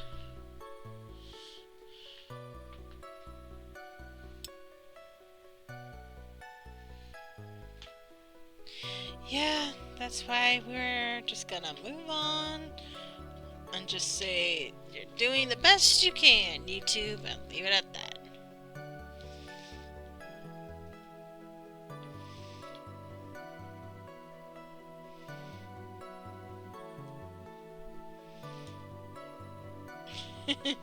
Playing with a child. The little kitten. Oh, so it is. I looked at the clock and it showed, and that's how I knew the time. But if you ask me, this whole concept of breaking blah blah blah blah blah blah blah blah blah blah blah blah blah blah really without constraints, and yet again another flood of meaningless words. Talking about a first-class waste of time. In any case, all of a sudden the police officer fell from above, right in front of my eyes. Hold it! And how did you know he was a police officer?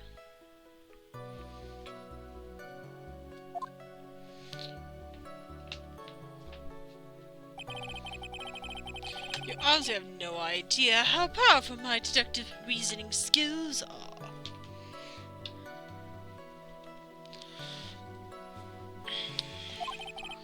With one glance, I could tell just what kind of occupation he held. Insinuated yourself, blah blah blah blah blah, those cheap quality blah blah blah, his officer's uniform. And then I suppose it's also because he was wearing an officer's uniform. Shouldn't that statement have come first? Wow, he's pretty impressive. Hey Nick, do you think he'll figure out what I do? Even I haven't figured that out yet. Without a thought, I looked up, and there I met the eyes of a charming young lady. Hold it! Are you sure you're gonna go look at her face? Oh.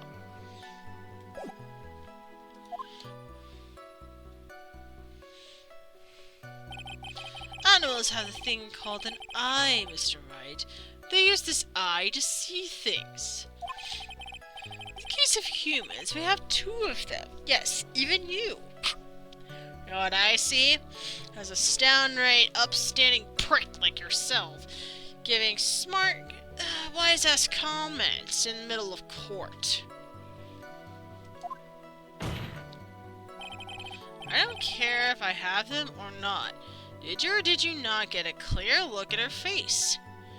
Bro spent all his personality points in arrogance.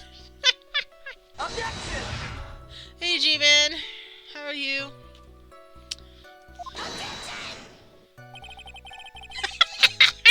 That's so funny. Take that! Oh, that's so funny. That is what the wind is just about to get to. How would like to request that Mr. Wright not use such a loud voice during questioning. Sustained, Mr. Wright. Please refrain from raising your voice in this court. Then please don't make me have to raise my voice.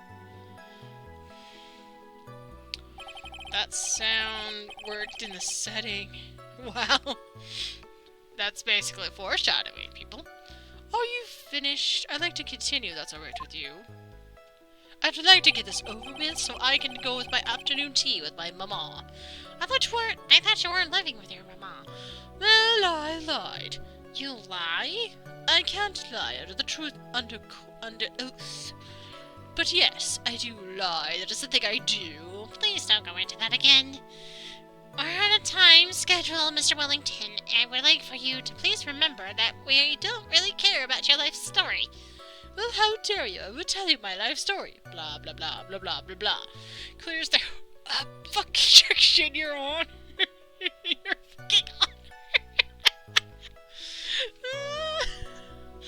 Oh my gosh. J-Man, we're playing the second game of Ace Attorney, specifically for Phoenix Wright. And, well, we're trying to figure out how the police officer died and why our client is being framed. This guy knocked the main character out unconscious to where he has amnesia. My best bet is this guy probably made Phoenix have a concussion. And I'm basically going to find out the truth so much that it puts this man in jail. Yes, I'm pretty much locked in and I want him in jail. Nobody touches his... nobody knocks him unconscious but Edward. And Edgy's the one that can only do that, so... Alright, press! Oh, I'm the only one that matters. See, you messed with my daughter, and now I am going to fuck you! Hi, Roxas! Well, this just got interesting. He's talking about Dad. Wait, what did did I say? Hi, Roxas. How are you doing? Yeah, that sound alert is pretty much how I feel right now. So you messed with my man, and now I am going to fuck you. Let's fuck you up, sir. Wait, what did I say? Ah, bonk. Cold and aching because of shoveling snow. Oh no! That sounds painful. Like, that sounds exhausting and annoying. Like an annoying chore you had to deal with. This is definitely the California in me showing. I cast healing heat. Oh, that's so sweet.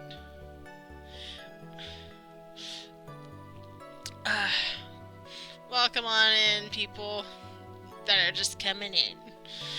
We're playing some Phoenix Wright. I'm basically doing some solo voice acting. If anybody wants to come in and voice act, you can. If not, no worries. No worries. I'll just entertain you with my lovely voice acting. So you're sure you were not mistaken? Please don't confuse your beautiful train wreck of a life with mine. Ouch! And your life isn't much of a train wreck, mister. I'm rich and I'm wealthy and I can do what I please. Yes, I have my life put together unlike yourself. Really? Where are your parents then, Mr. Entitled Brat? How dare you? My parents happen to be away at the moment and I can be responsible. Really? You can be a responsible adult without needing help or supervision? I do not have to explain myself at the court of law. Thank you very much. That's true. I retract my statement.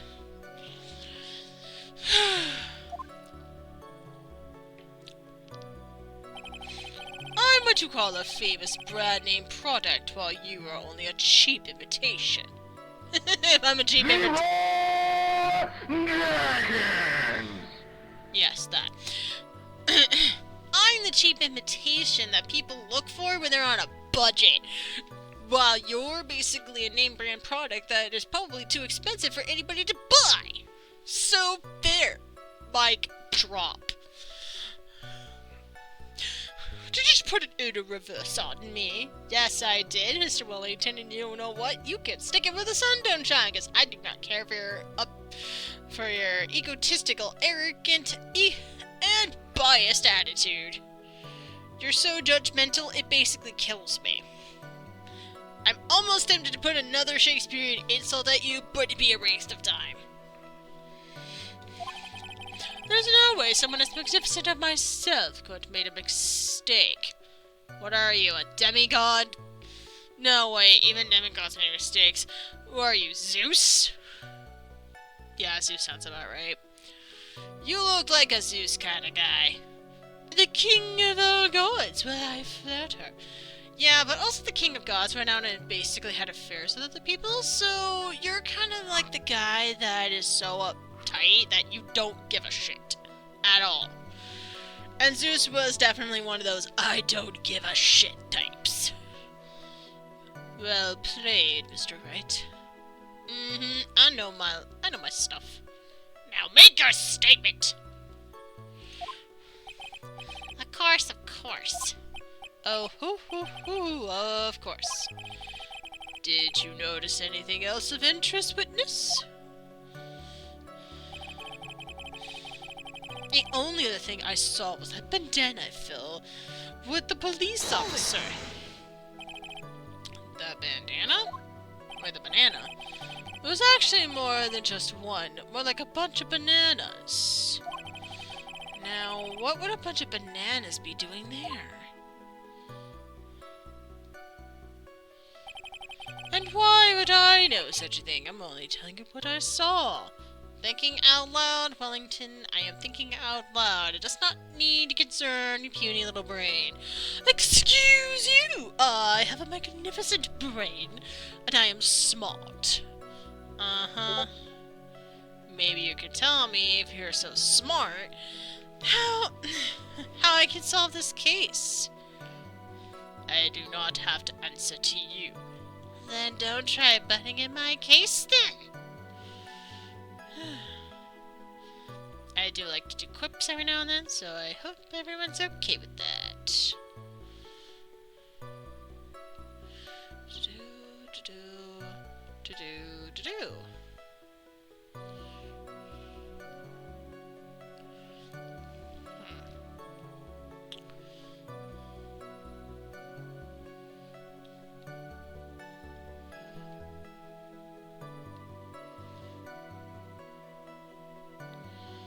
Let's see.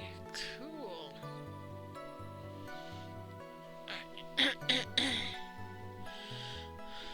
Well, I hope you... In case I didn't mention this earlier, I hope you feel a little better, Roxas. I hope you get warmed up, and I hope you have resources to make a cup of hot cocoa. I hear that's good on a cold day. That's really strange. Maggie never mentioned anything about a bunch of bananas. That's it, Nick. He's gotta be lying about the bananas. He could be, but there's no reason for him to lie about there being a bunch of bananas at the crime scene. It snowed almost a foot. Yikes! That's a lot of snow. How do you, deal with that? Do you, have snow boots and a shovel and just go there? Or, do you have a strategy? I don't have that much experience around snow, so I'm just curious. So sadly not hot chocolate, and the only place delivering was pizza. No! No! Wait. I have heated coat. That helped. Oh, nice. That's even better. Maybe you have things to heat soup? Hot soup is always good, too. Maybe even coffee. Alright, a quick cup of coffee. Then take him out of town and finish the job. I'm a big Emperor's New Groove fan, as well as Kingdom Hearts. Honestly, it'd be kind of funny if Emperor's New Groove was actually in Kingdom Hearts. That would be a set of chaos I would actually find interesting and funny. Just a little brain out. And what if that's not a lie? Well, maybe he thought he was seeing one thing and it was something else. If he mistook something for a banana, or a bunch of bananas, then it would be an accuracy. Think, Phoenix, think! My client is innocent. There's no way he would have seen what he said when he said he did. Which means, if we somehow show he's lying... Yeah, that's exactly what we need to do! She's right. She's got a sharp mind, but I just wish I could remember who she is. Is everything okay, Nick?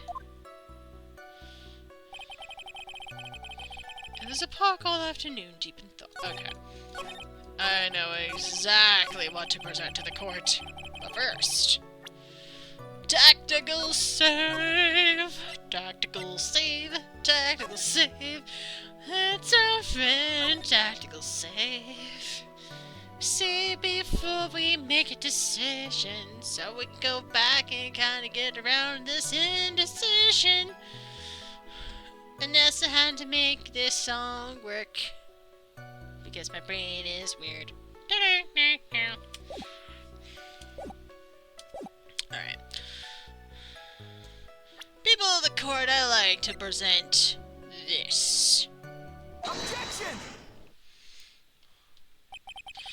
Mr. Wellington, I believe I had the bananas you saw right here.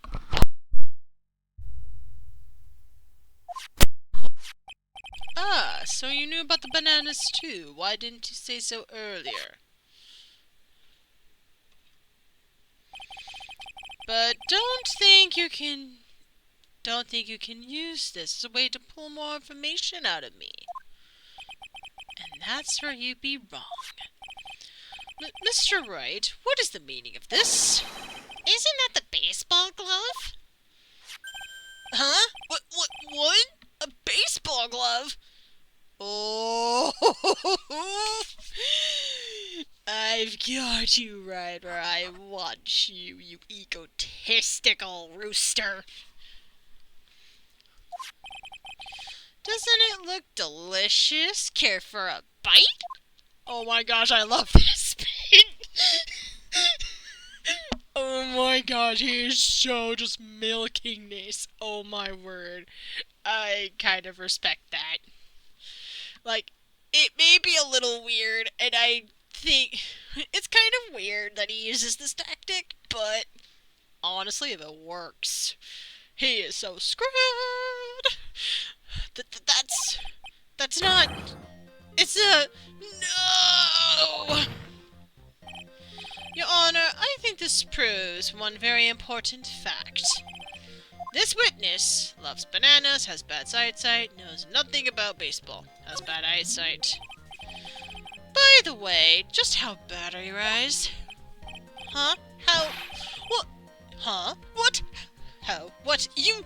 Why are you asking me about this all of a sudden? Your Honor, it's a very simple mistake To mistake a club for a bunch of bananas. And technically in the middle of the night with bad eyesight, yeah, that could be a good combo. No, I don't think so. Objection overruled. Thank you for the lurk, Roxas. You're one of those people. Yes, I know you. What I mean.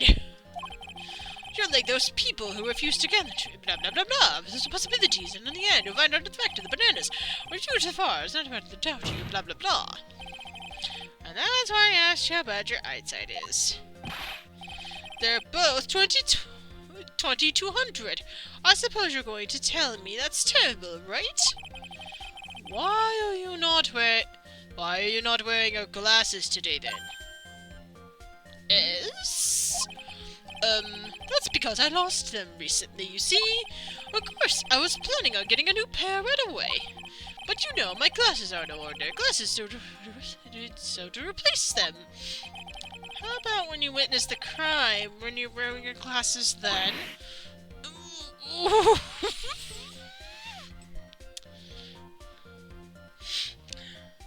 Thank you for the lurk, Roxas. Lurky, lurky.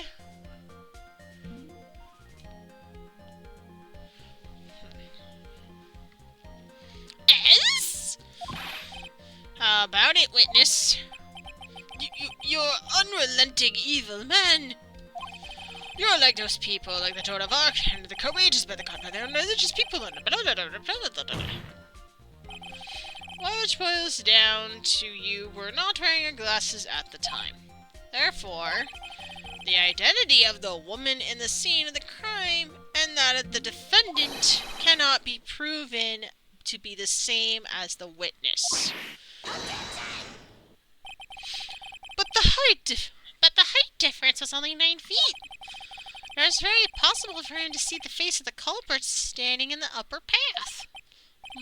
Witness. Please be more accurate in your testimony. Remember, a person's life is at stake. Yes, Yes, Your Honor. Now then, please continue with your testimony. please tell the court what happened next in the moments after you witnessed the crime. What happened next? The girl on the upper path ran... Sorry, I used the wrong voice. Apparently, I too am making a pine impression. I don't know why, that is but beneath me. The girl on the upper path ran away as soon as she realized I was there. After that, I immediately called the police station to report the crime. I must have been 6:45 when I made the call. They must have a lot of free time on their hands since they showed up within 10 minutes. Excuse me.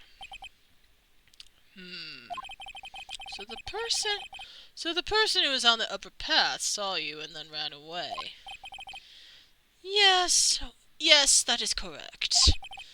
Which is why even someone without a superior brain like mine can understand that. That girl is the murderer. Interesting. You may question the witness now, Mr. Wright. Gladly.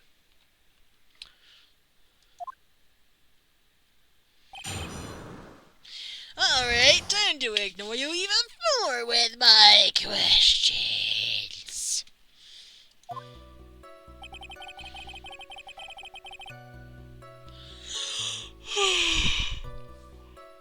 Who was on the upper path ran away as soon as she realized I was there.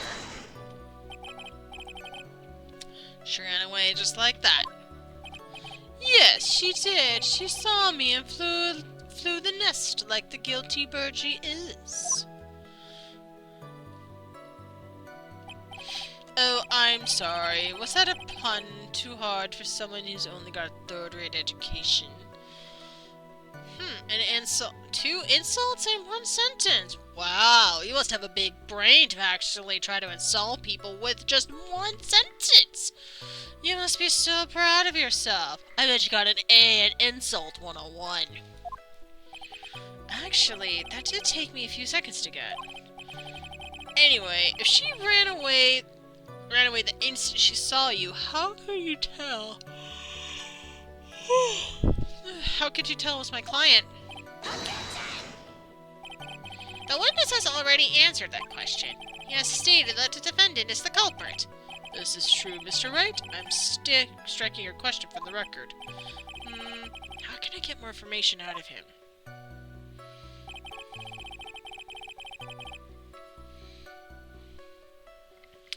After that, I immediately called the police. Immediately, as in immediately. I mean, surely a minute might have elapsed before I did, but that duty of every good citizen. Or did they not teach you that in pitiful school? In your pitiful school, I mean. You think people learn about how to call the police in college? That's sad. That's more like kindergarten stuff. No, actually, No, yeah, it's kindergarten. Kindergarten, first grade. Simple things. Hey, Nick, I think you should take a look at the court record for a sec. Hmm?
Try and do some math real quick.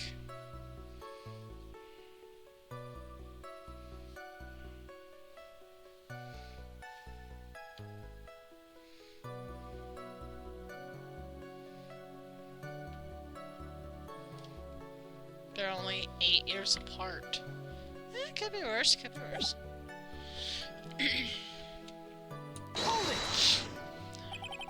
How do you know what time it was? That detective told me. Wait a minute, didn't you say there was a clock there? Caught in your lies, are we, Mr. Willington? The detective told me, you know which one I mean. The one with the jacket that makes him look like a dropout from a no-name high school. Hey, pal, I graduated from pretty good. I mean, top grade college. I don't believe this. Why does it matter? I don't believe I was mistaken on what time I called. And if I'm wrong, the detective absolutely doesn't know how to tell the time. What? Why, you just some lousy kid who... I think the court can see your point. Anyways, how did the police respond? They must have a lot of free time in their hands since they showed up within 10 minutes. So you're saying that there were police on the scene by 7 p.m.? They got there before that, I think. There usually aren't that many people in the area at that time of day. But suddenly, before I knew it, there were people crawling all over, gawking. It certainly says something about the morals of people in this country. I can't find anything out of the ordinary in this testimony. Why don't you take one more look at the court record? Yeah, I guess I should.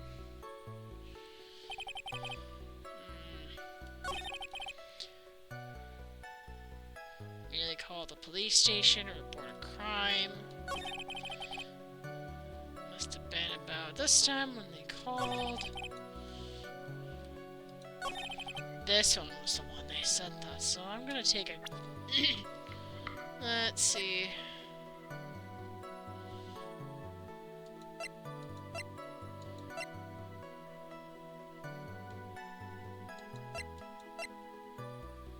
I think I'm gonna go with this one, but I need to save it.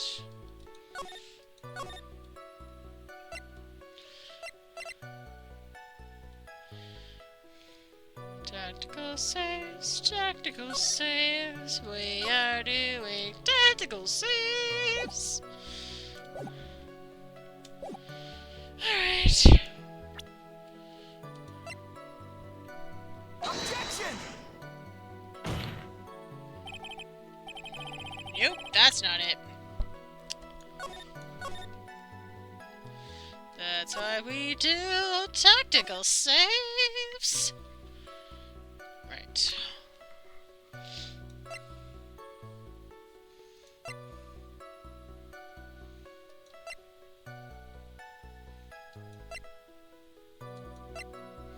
It's gotta be this list then. Objection! Nope.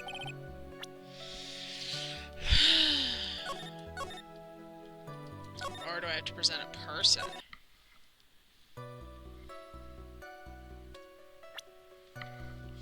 So we did this one, and we did the cell phone.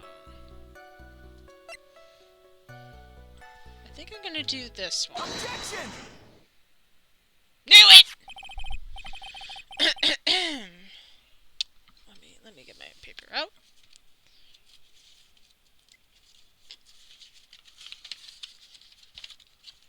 Ooh. Mr. Wellington, would you please take a look at this? You mean the victim's autopsy report? According to this, the murder occurred at 6:28 p.m. So, what of it? You said you called the police immediately after the murder took place. However, by the time you had called the police, it was already 6:45 p.m. There's clearly a 15-minute gap there. Do you deny it? Ack! I think this court would like to hear what you were doing during this 15-minute gap. The witness was in shock at the time after witnessing a terrible murder. I call blasphemy in this court. Judge, please put this man in contempt for blasphemy. It is only to be expected that he would be in a little dazed. Objection! 15 minutes is hardly what I would call a little dazed. Mr. Wellington? Yeah. Yes? Explain yourself. What were you doing those 15 minutes? Yes. Answer the question. Telephone, I mean... Spit it out. I was searching for a phone booth. A phone booth? You mean you don't have a cell phone?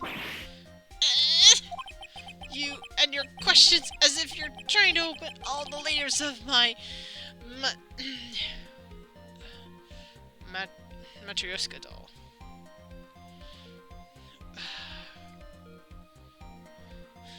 Matryoshka doll! You must think you're already something special. Witness? I lost my cell phone. There, you happy? You lost it? Unbelievable. You lost your glasses and your cell phone? You must be very scatterbrained when it comes to your belongings. What are you saying? That first-rate people are never allowed to lose things? Have you ever heard of the geniuses of blah blah blah blah blah blah blah blah blah blah blah blah blah? Enough! Oh man. Wait, hold on a second. He lost his cell phone? Nick, that cell phone, could it be? You mean this phone Maggie found? There's no way. But I didn't see this coming. What should I do? Question further. I'm gonna corner this man like a turkey on like a turkey on Thanksgiving. Mr. Wellington? Excuse me, wrong time. Mr. Wellington? Where is your cell phone right now? What are you getting all excited about? You seem to be a little confused. I found my phone, I'll have you know. See, here it is. Oh, I see. Looks like he's got his phone. And I thought it just maybe was his. Well then, I think we've cleared this issue up. At the time of the murder, the witness did not have a cell phone because he lost it. Therefore, the delay in the call was caused by his search for a phone booth. Well, that's the gist of it. I guess you could put that as a way of leaving it at that. Do you have any further questions, Mr. Wright? There is something. Your Honor, the witness's testimony does not make any sense. I don't believe that there was ever a need for the witness to search for a phone. How dare you! You can't just make outrageous claims like that. You have some sort of proof, don't you? Well, yeah, of course. The evidence should be good enough, I think. Making a tactical save, tactical save, tactical save. I have a feeling this is gonna be one of those guessing. Alright, let's do this. Alright, let's have this proof then. Please present the proof that witness has no need for search for a public phone booth. It's either this. Yeah, it has to be this. Like, it was right there. He knew where it was. He was trying to con them. Oh, please tell me this is right. Yes! It's very simple. This is the evidence that backs up my claim. And yet again, you have presented a court with an obtuse, meaningless item. Huh? It's obtuse and meaningless? I don't get you at all, Nick. Why do you think he would need for a phone in the first place? Well, that's because I was looking for the evidence and it just hit me. I thought, hey, he really didn't have how to look for a phone. Then why don't you hurry and present that piece of evidence? Now, what was that piece of evidence again? Alright, let's have this proof then. We present the proof that the witness has no need to search for a public phone booth.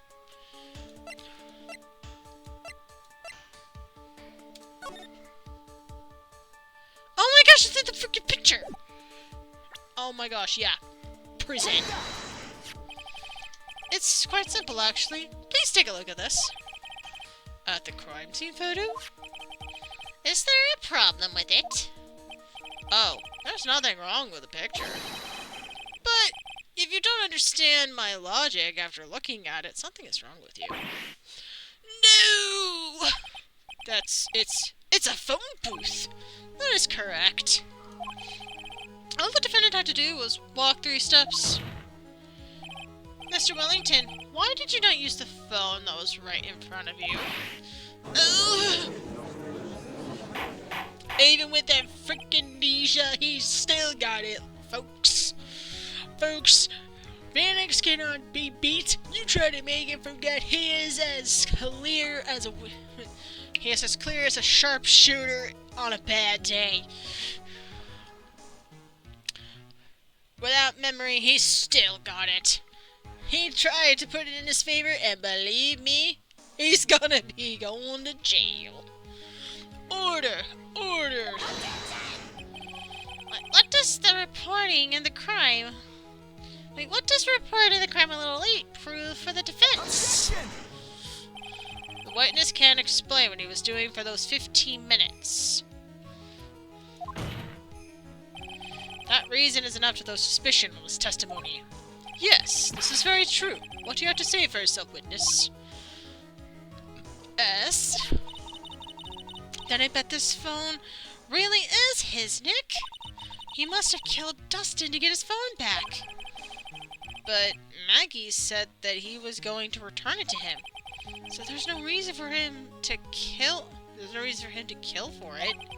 And on top of that, we still have the phone she found anyway. But he was still looking for a cell phone.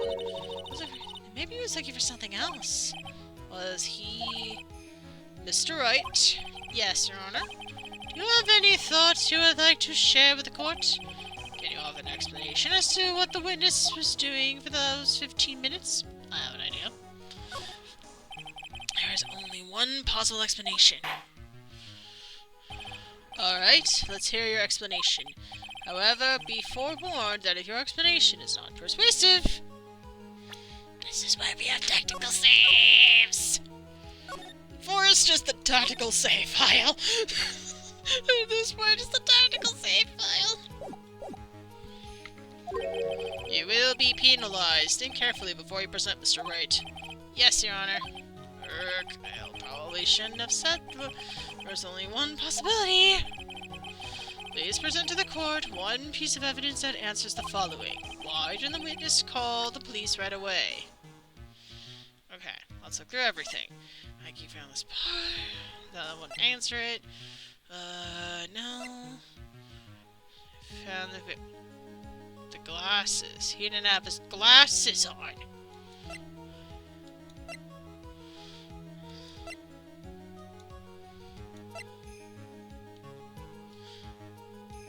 Okay, good thing I saved because I'm going for this. Yes! Mr. Wellington? What? Don't do that. You almost gave me a heart attack. These are your glasses, aren't they? Where did you find... I believe the court all heard what you just confessed to. These glasses are in fact yours. I'll tell you where they were found, Mr. Wellington. These glasses were found under the victim's body. Under the victim's body? Order. Now, wait a second, hold on. I don't confess nor confirm anything. Your Honor, I think the answer is quite clear here. As he fell, Dustin Price grabbed the culprit's glasses. The culprit knew that he had to find his glasses and searched frantically for them. What he didn't realize was that they were under the victim's body. And that's why it took him 50 minutes to make that call. But Mr. Wright, are you inducting the witness as the real murderer? Of course, that's precisely what I'm doing. I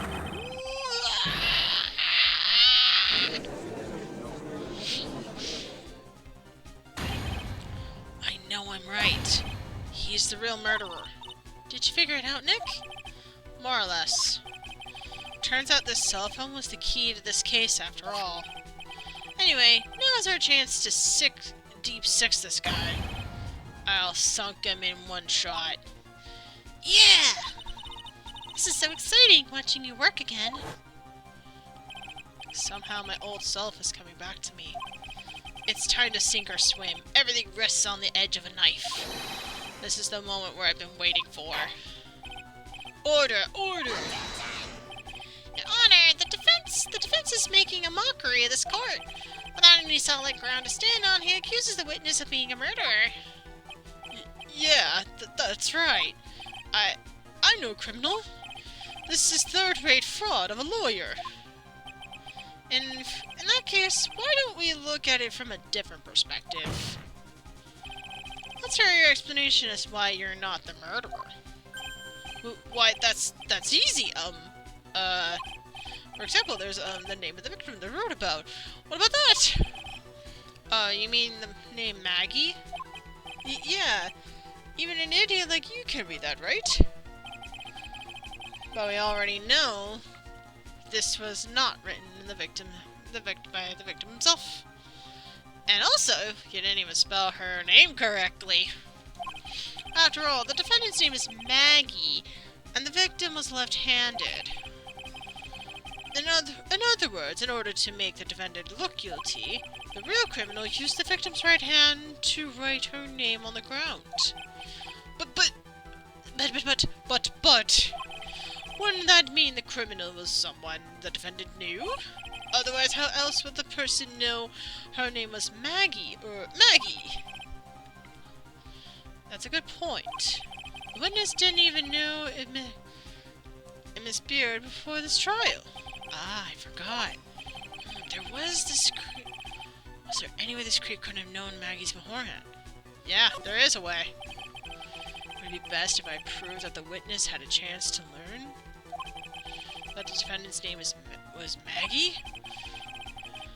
No, the defense, please present its case. How could the witness have known the defendant's name? Stored on the cell phone Maggie found. Please tell me I'm right. Because this makes no sense. That makes no sense. That's redundant. That's redundant. No. Honestly. Please be right. Please be right. Please be right. This is how. This. Am I supposed to take this as evidence and the defense doesn't know what's going on? Huh? you a little old to be laughing like a 15-year-old? Take some responsibility. Well, luckily I made a tactical save at some point. I just need to get back to the point. Alright.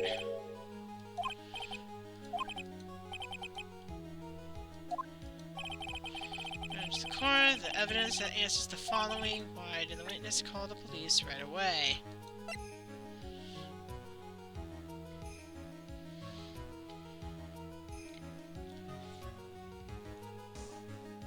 I forget. What did I do? Oh, yeah. Glasses. Do-do-do-do. We already read through this.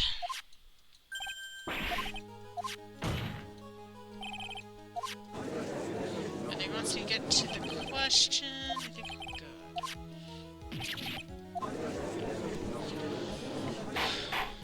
Order in this court.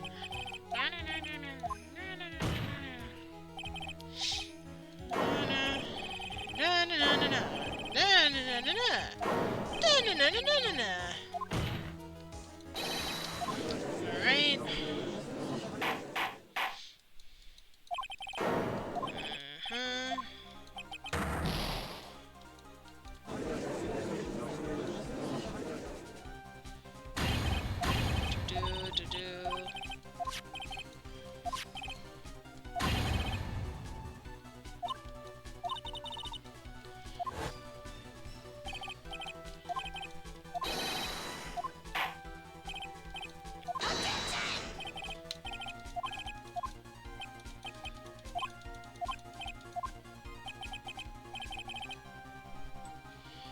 He got caught, finally. Well, yeah, but we still kind of had to prove it.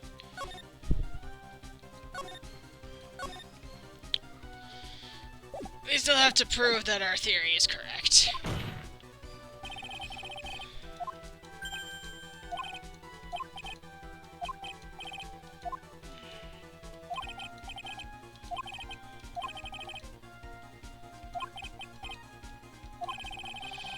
I mean, the criminal is someone the defendant knew, otherwise...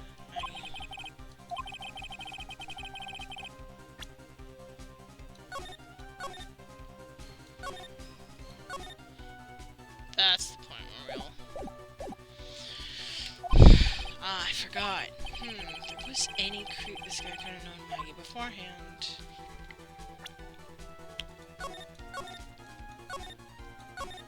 There we go. This actually will help. Because then I know the answer. There's a way. It'd be best if I could prove that the witness had a chance to learn. The defendant's name was Maggie. And please present the case. How would the witness have known the defendant's name? The cell phone, maybe? Miss Rillington, you didn't have your phone with you on the day of the murder, correct? So what if I didn't? When you realized you had lost it, what did you do? What did I do? Did you try to find it by calling it? Why, how did you... What did I say? I remembered that the defendant said something like that to us. It's the oldest trick in the book. Classic way to find something. In terms of a phone. Your Honor, these questions have nothing to do with... Overruled. Mr. Wright, where are you going with this line of questioning? Do you think there's some relation between the witness's cell phone and the murderer? I do, Your Honor. On the day of the murder, Maggie Pine picked up a lost cell phone in the park. And she also received a phone call from the owner of the cell phone.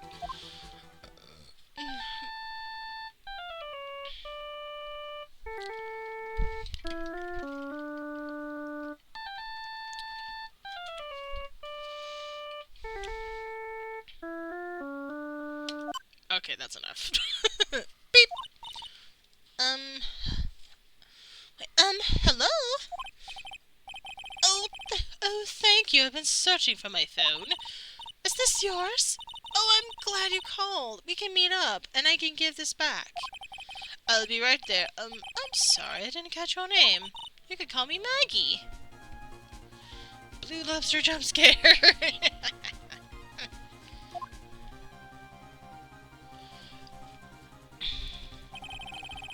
That was you when you learned her name was Maggie. Nah.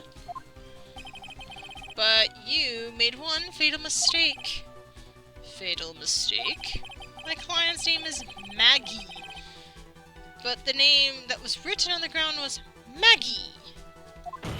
Maggie. If it wasn't A, it would be Maggie. And this is the mistake that could occur if all you knew was how her name sounded. Eek! Order! Order! But Your Honor, the witness has no motive. And your point is, very simply, Honor, a person usually would not kill someone without a reason. No. Snoozing the ads, I'm on a roll. Mr. Wellington had no reason to kill. Mr. Wellington had no reason to kill anyone. That's absolutely correct. I have no motive. Mr. Wright, Your Honor, can you explain what motive the witness could have had? Yes. It's very simple, Your Honor. S? Are you sure, Nick? If I said I can't offer an explanation, then the trial's over, right? Yeah, but... Did she forget she handed us this piece of paper? Now please present to the court the proof that has the witness's motive. This piece of paper right here. Mr. Wellington's motive is right here. What is this? A list? These phone numbers were pulled from the memory of the phone in the defendant found. And we have determined that the people on this list are members of a certain group. You looked up all those numbers. Of course. This list of phone numbers was stored in the cell phone's memory. The names and the numbers belong to people who are members of a certain con artist group. What? Con artists?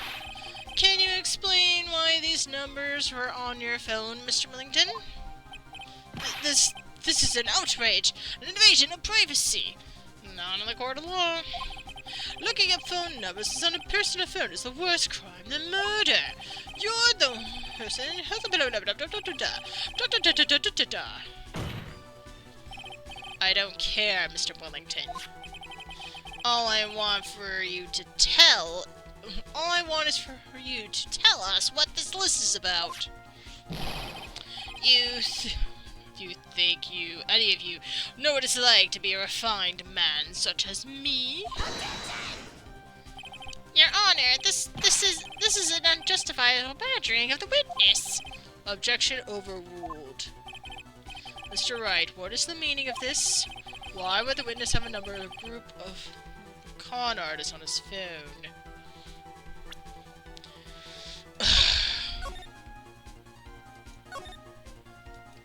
Sorry, but I saw the thing up, so I'm making a tactical save right here. Isn't it obvious? The witness is looking into the group, a victim of that group, a member of the group. That was an obvious answer. Mr. Millington is a member of this very group.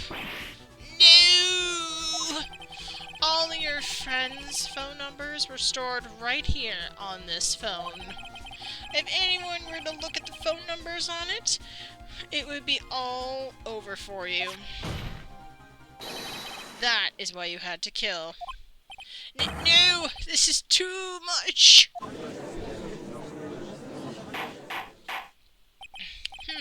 That does make quite a bit of sense. Well, Mr. Wellington, would you care to explain? I got you now. The police officer. Your Honor. What is it, Mr. Pine? Your Honor, that's an unjustifiable badgering of the witness. You said the exact same thing only a few seconds ago. Please? Please, let's think about the context of that phone. Hello? Oh, thank you. I've been searching for my phone.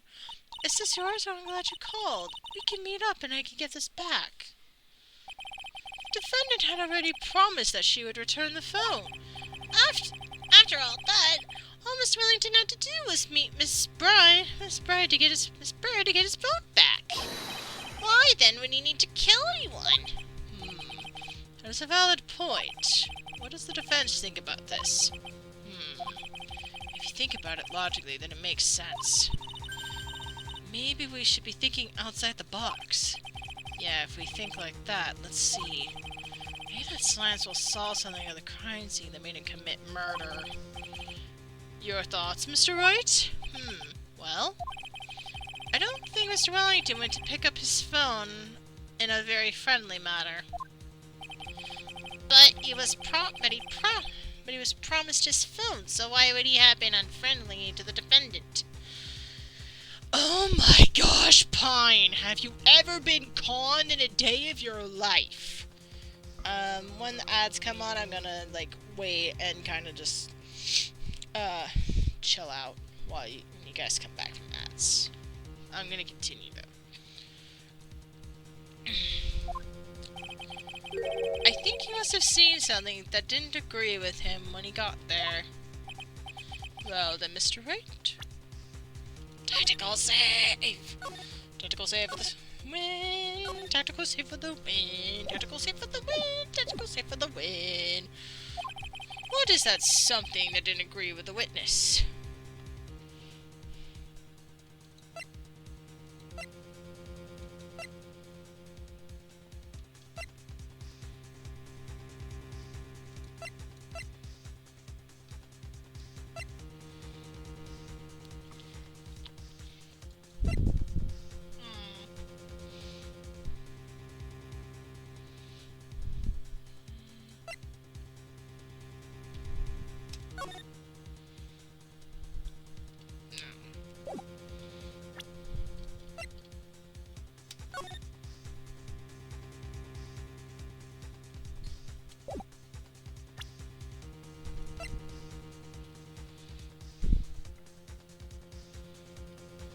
Maybe this? Covered in bruises. Why was he covered in bruises?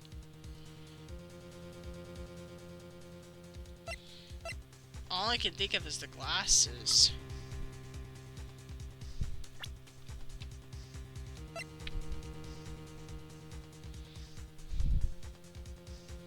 Maybe this? Alright, let's do the evidence first.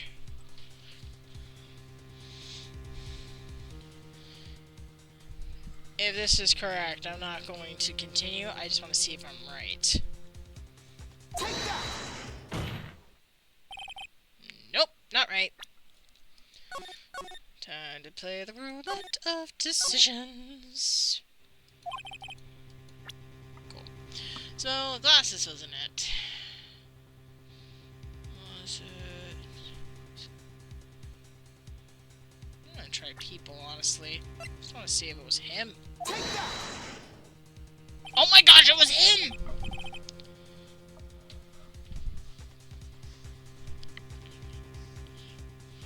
Oh my gosh.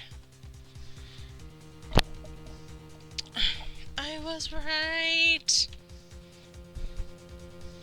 I was right. That's awesome. See, I used my head.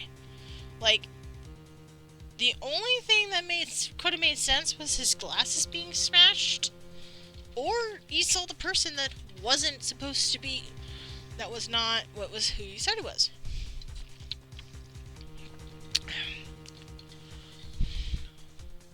Which also I found weird.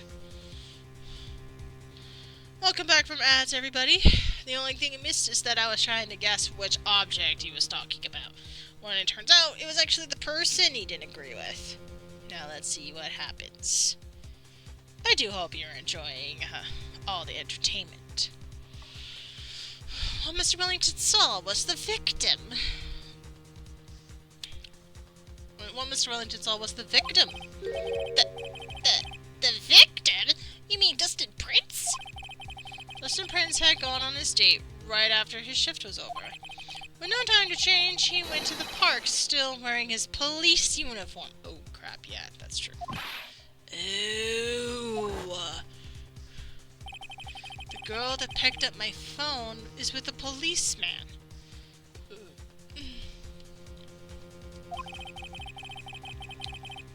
He couldn't have known they were going out, so he began to worry. He was afraid the policeman would ask a few questions before returning the phone. If I do anything suspicious, he might run and check my phone. In his mind, it was possible that they had already run a check on the phone. And he went into a panic. Is what you're saying? Exactly. Officer Prince was murdered simply because he was in uniform. Mr. Pine, do you have any comments? I'm thinking.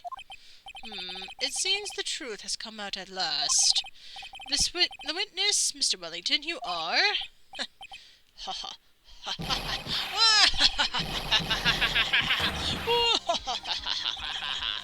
Impressive. Not bad with a person for a third-rate education. Yeah, that's still figured out your dumbass mistake. So, tell me, how are your sight looking right now? You must look everything in a blurry state right now. Why don't you shut up? Why don't you sit in contempt? Why don't you? What's that supposed to mean? That evidence? The evidence! Where the evidence? Evidence! Ugh, the guy's really creeping me out. And all you've been waving around and talking about is that suspicious cell phone. Suspicious phone number this, suspicious con room that. They're all on that phone. But who's to say that phone is really mine? Where's your proof? Your evidence? You want proof this is your phone is yours? I already told you earlier. The phone I lost, I've already found it. You don't even have the slightest idea whose phone you have in your hand belongs to. But you can be sure it isn't mine, you simpleton. What? Oh, I have a feeling it's dealing with that card. It feels good to see you squirm. We do seem to have a problem on our hands with the phone. Whose phone is it, without knowing, is meaningless as evidence. Your Honor, this is bad. I can't let him turn tables on me like this. The cell phone. It has to be something I overlooked. There's gotta be. Maybe. The phone stored numbers. Fingerprints on the phone? Stored numbers. The phone has the names of the numbers of those in the con group in its memory. I can show them to you, Your Honor.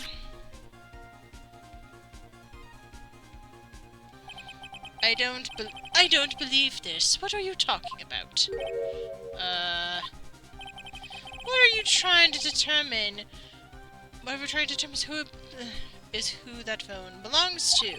Who cares about what numbers are stored on it? Besides, who knows? Maybe you want to add some of those numbers in yourself. The witness is quite right, I'm afraid. I have to reject the defense's proposal. That jerks back to his arrogant, annoying self again. The cell phone. This has to be something I overlooked. There has to be. Maybe. Well, now your fingerprints are on it, so obviously that's not gonna work. I got it. We should check for fingerprints. Fingerprints? Yes, Your Honor. Mr. Wellington must have left some fingerprints on his phone. Nick, don't you remember? When you got that from Maggie, you wiped them off. What? You said there was sand all over it, so... Wiped it? I wiped it? Pretty thoroughly, too.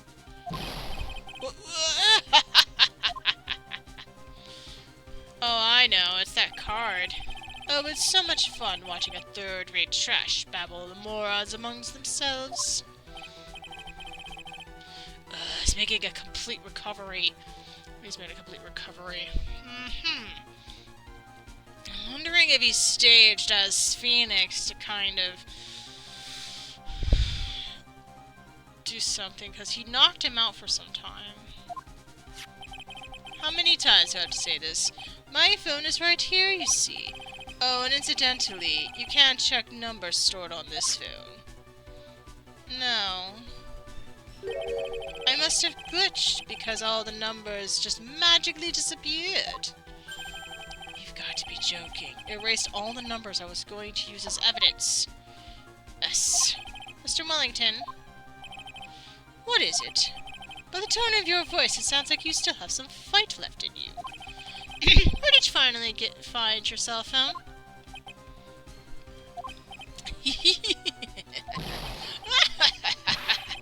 Oh, you are too much. And of course you have no idea what I'm talking about.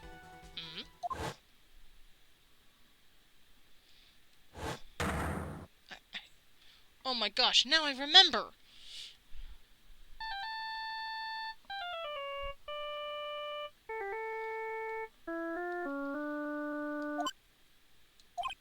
Huh? Looks like they hung up. Ah, good. I finally found it.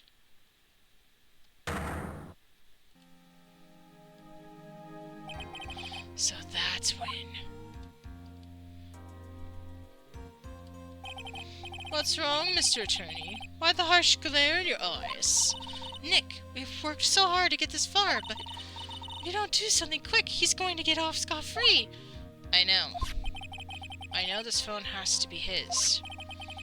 But how am I supposed to prove something like that? Mr. Wright, if you cannot prove who the owner of the cell phone is, your indictment has no basis, therefore no power. It looks like you came up with a penny short. Where did I go wrong? Don't blame yourself. You're merely a third-rate lawyer. You only made one big mistake. Who are you? What are you? That's something you haven't figured out for yourself yet. Who am I? Well, I am. Court hereby concludes cross-examination. And that will be all. I'll have to bid you gentlemen and ladies goodbye. I have reservation at an ultra-fancy restaurant on the upper side of town. Thank you for your assistance. You've had a stressful day, so please, bon appetit. What am I supposed to do? Am I just supposed to let that happen? Let it go at it? Raise an objection. I have proof. I know what it is. Please wait, Your Honor. All right, Nick. I think I might be able to prove it. Prove it? Prove what, Mr. Wright? Everything. Your Honor, the cross-examination is already ended. Besides, the defense is just going to badger the witness with more inane questions. You will not harass the witness. Is that clear, Mr. Wright? Did you hear that? No harassment allowed, Mr. Attorney. Oh, I can just prove one piece of evidence. Please, Your Honor. Yes. Very well. But this is your last chance, Mr. Wright. Yes, you may present one piece of evidence to the court. I only get one shot at this. I know what it is, but I'm still doing a tactical save because I don't want to have to go through all that backtracking. We got through this far, and I want to see this to the end. If you cannot prove everything, it's over for your client and for you. You fully understand? Yes, Your Honor. I'm sure you're aware, Your Honor, but the cross-examination period has ended. Were you paying attention, Mr. Pine? I said Mr. Wright could present only one more piece of evidence. Oh. Now then, Mr. Wright, this is your last chance. It all comes down to this. It's go time. Oh, it comes down to this. It's go time. Please present one piece of evidence that will explain everything. It's the only piece that doesn't make any sense. Why, thank you. How nice. Here, please have one of mine? That's funny. Judge's business card into the court record. That's so funny. But wait, what am I doing? This isn't the time to be exchanging business cards. Your Honor, there's something very important about that card, and that is the back of the card. This card is important because of what's on the back. You wrote your cell phone number on the back, but that's exactly it. Can you please call this number for your cell phone? Right now? But court is still in session. It's okay. You'll see. Oh, if you say so. Is the defense preparing something, Mr. Wright? We are going to call my cell phone now. And then the court will see everything for what it is. Of all the idiotic, stupid things to... Knew it! Actually, I did, but oh my gosh, the switcheroo! Ah! It's Tally pronounced pain, like gas pain. Pain, pine.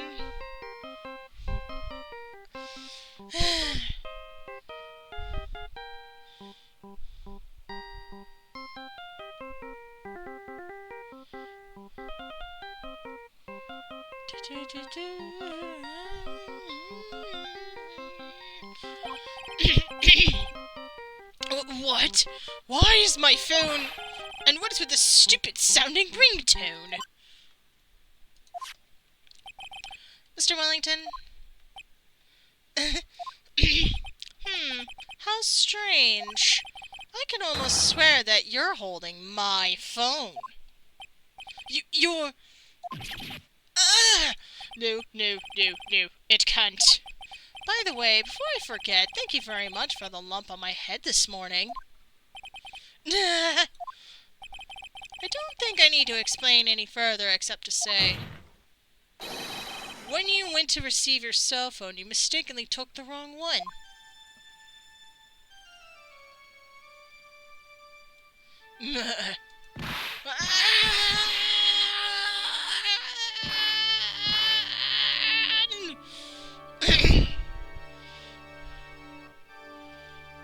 I do know you, though. So that was what happened. You were knocked out by Mr. Wellington. He was a man who lives on his pride and self-image alone. And in order to hide his involvement with a con artist group, he has become paranoid and lost all ability to make any rational judgments. Then Mr. Wright, the phone you're holding is Mr. Wellington's, naturally. Speaking of that man, how is he, Mr. Payne? He was arrested and has been taken away, Your Honor. Very well. Now then, the court finds the defendant, Miss Maggie Bird, not guilty. Woohoo! Cheers.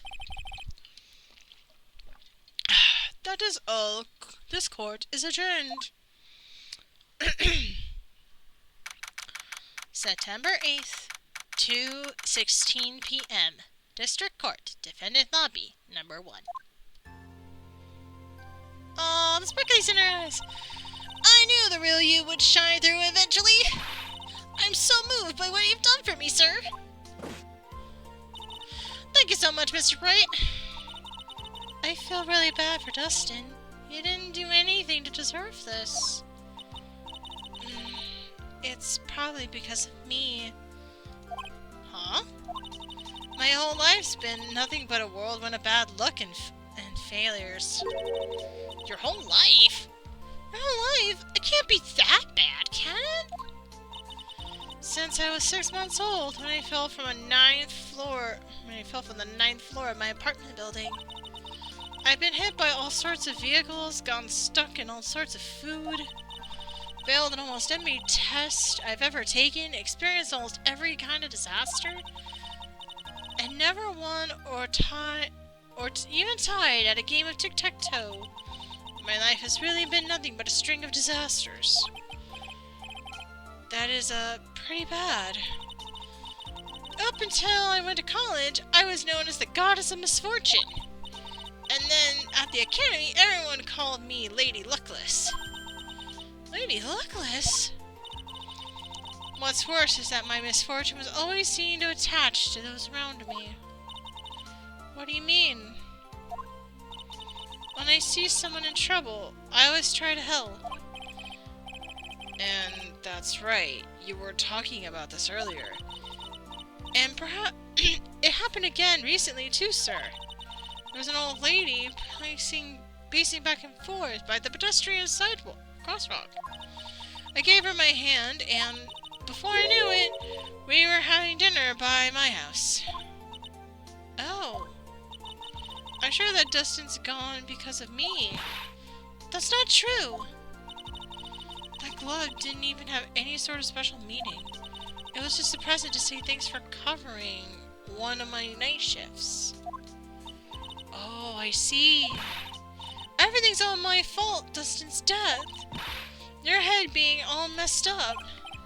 Well, I don't think my head is that messed up yet. I'm going to find a new life for myself, starting now. The next time we meet, I'm sure I'll have found a whole new ocean's worth of good luck by then, sir. Yeah, after all, the Goddess of Misfortune is only a name. You bet. I'm gonna make it. I promise. Next time we meet, I'm only going to be the unlucky person instead of a goddess.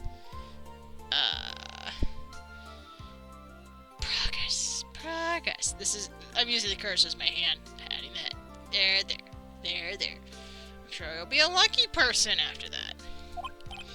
Yeah, that's the spirit. Well then, Mr. Wright, Maya, I should get going. Okay, good luck to you. Thanks. You take care of yourselves too. What a horrible day. I've got my memory back, but all things are still a little fuzzy. But you're okay, and that's what counts. You really had me worried. Come on, let's go back to the office. Actually, I think you should go to the hospital and get that lump checked. I'm afraid to ask, but here goes. So this might sound bad, but, who are you? What? I thought you said you got your memory back. At that moment, everything really did come back to me. Detective Gumshoe. He's someone I've had clashes with in the past during certain cases. He's also been a good ally during others. The judge. He's a lovable, kind old man who's easily swayed by other people's opinions. Damn, Phoenix! But in the end, he always comes up with the right verdict. This person, I haven't got a clue. Oh my gosh. Man, out of everyone the rules, Payne has to be one of them. Oh, this guy's got no... If anyone's unlucky, it's this guy. He seems to know me, but maybe he's mistaken me for someone else. And this girl, Maya? You finally remembered. This is Maya Faye, my assistant. That's right. I have so many unforgivable memories about her. For example, Earth to Nick, what's wrong? You keep staring at me. Don't tell me you missed me. Well, yeah, I suppose I have. I feel like I haven't seen you in ages. Oh. Well, I'm back now, so it's time for us to create new memories together. Alright, sounds good. All the phone numbers on my phone were erased by Mr. Wellington. I guess I have to start over from the very beginning. Come on, Nick, let's go to our usual burger joint. Okay. Actually, I haven't been, it hasn't even been that long since she came back into my life. And that story, the story that began on one rainy afternoon 2 months ago. Episode 1, The Lost Turnabout. The end. Oh, that's cute. A brand new episode has been added. Oh crap! That's not what I meant! That's not what I meant! Fine. We'll do this one. Okay. That was no accident. I was drugged with sleeping pills. I was murdered by that person.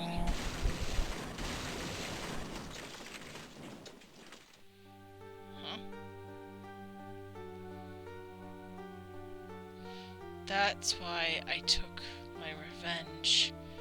It's only fair, isn't it, Eni?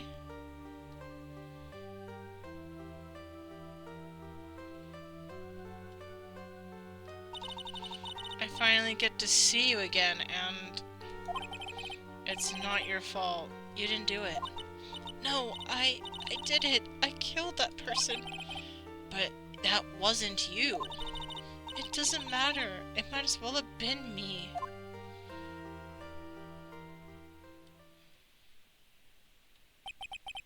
I can't believe something like this happened.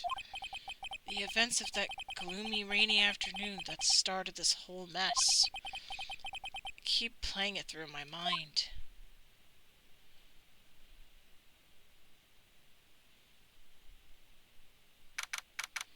June 16th, 3:34 p.m. Wright & Company in law offices.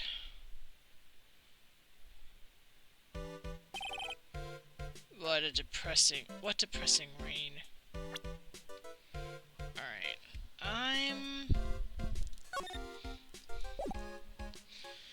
We can read all this later. But you haven't saved, that's the point. So the next episode, we actually start off with a good one. Alright. Oh my gosh. I think one episode is enough. Sheesh, trying to do this solo? Hard. Mind you. It's so difficult. Especially with my voice. Let's see, who can I go bug? Ooh, Nathan's on. Ooh, Roxas is on. And you know what?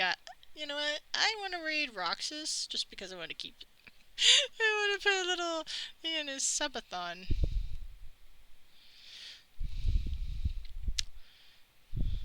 He's doing a little subathon and raids just add an hour, I think. So, and plus he came by earlier. It's only fair to just raid to him. Plus, I'm very addicted to just lurking in his chat and just being a part of his stream. Roxas is a Kingdom Hearts lover as I am myself. Yep, definitely. But oh my gosh, that was a wild start to the second game of Ace Attorney. Holy cow. Hopefully I can get some more people in for the next time I do this. So just as a bit of a reminder, as I've said this in the beginning, but I will say this now, I am taking this next week. I will be off the whole week. If I have any time to spare, I will try to stream. I'm not making any promises. I will put in, like, Discord chill nights. It's where I just chill in a Discord call and you guys can just hop in and just chill with me. That will be what I can put instead of streams because that will make the most sense. And also, I don't have to put a time for those. It's just whenever I can get on. I'll probably just put evening or something. But yeah, as to the reason, I got a lot of IRL stuff going on. Things I have to do for work that take a lot of time. And then I have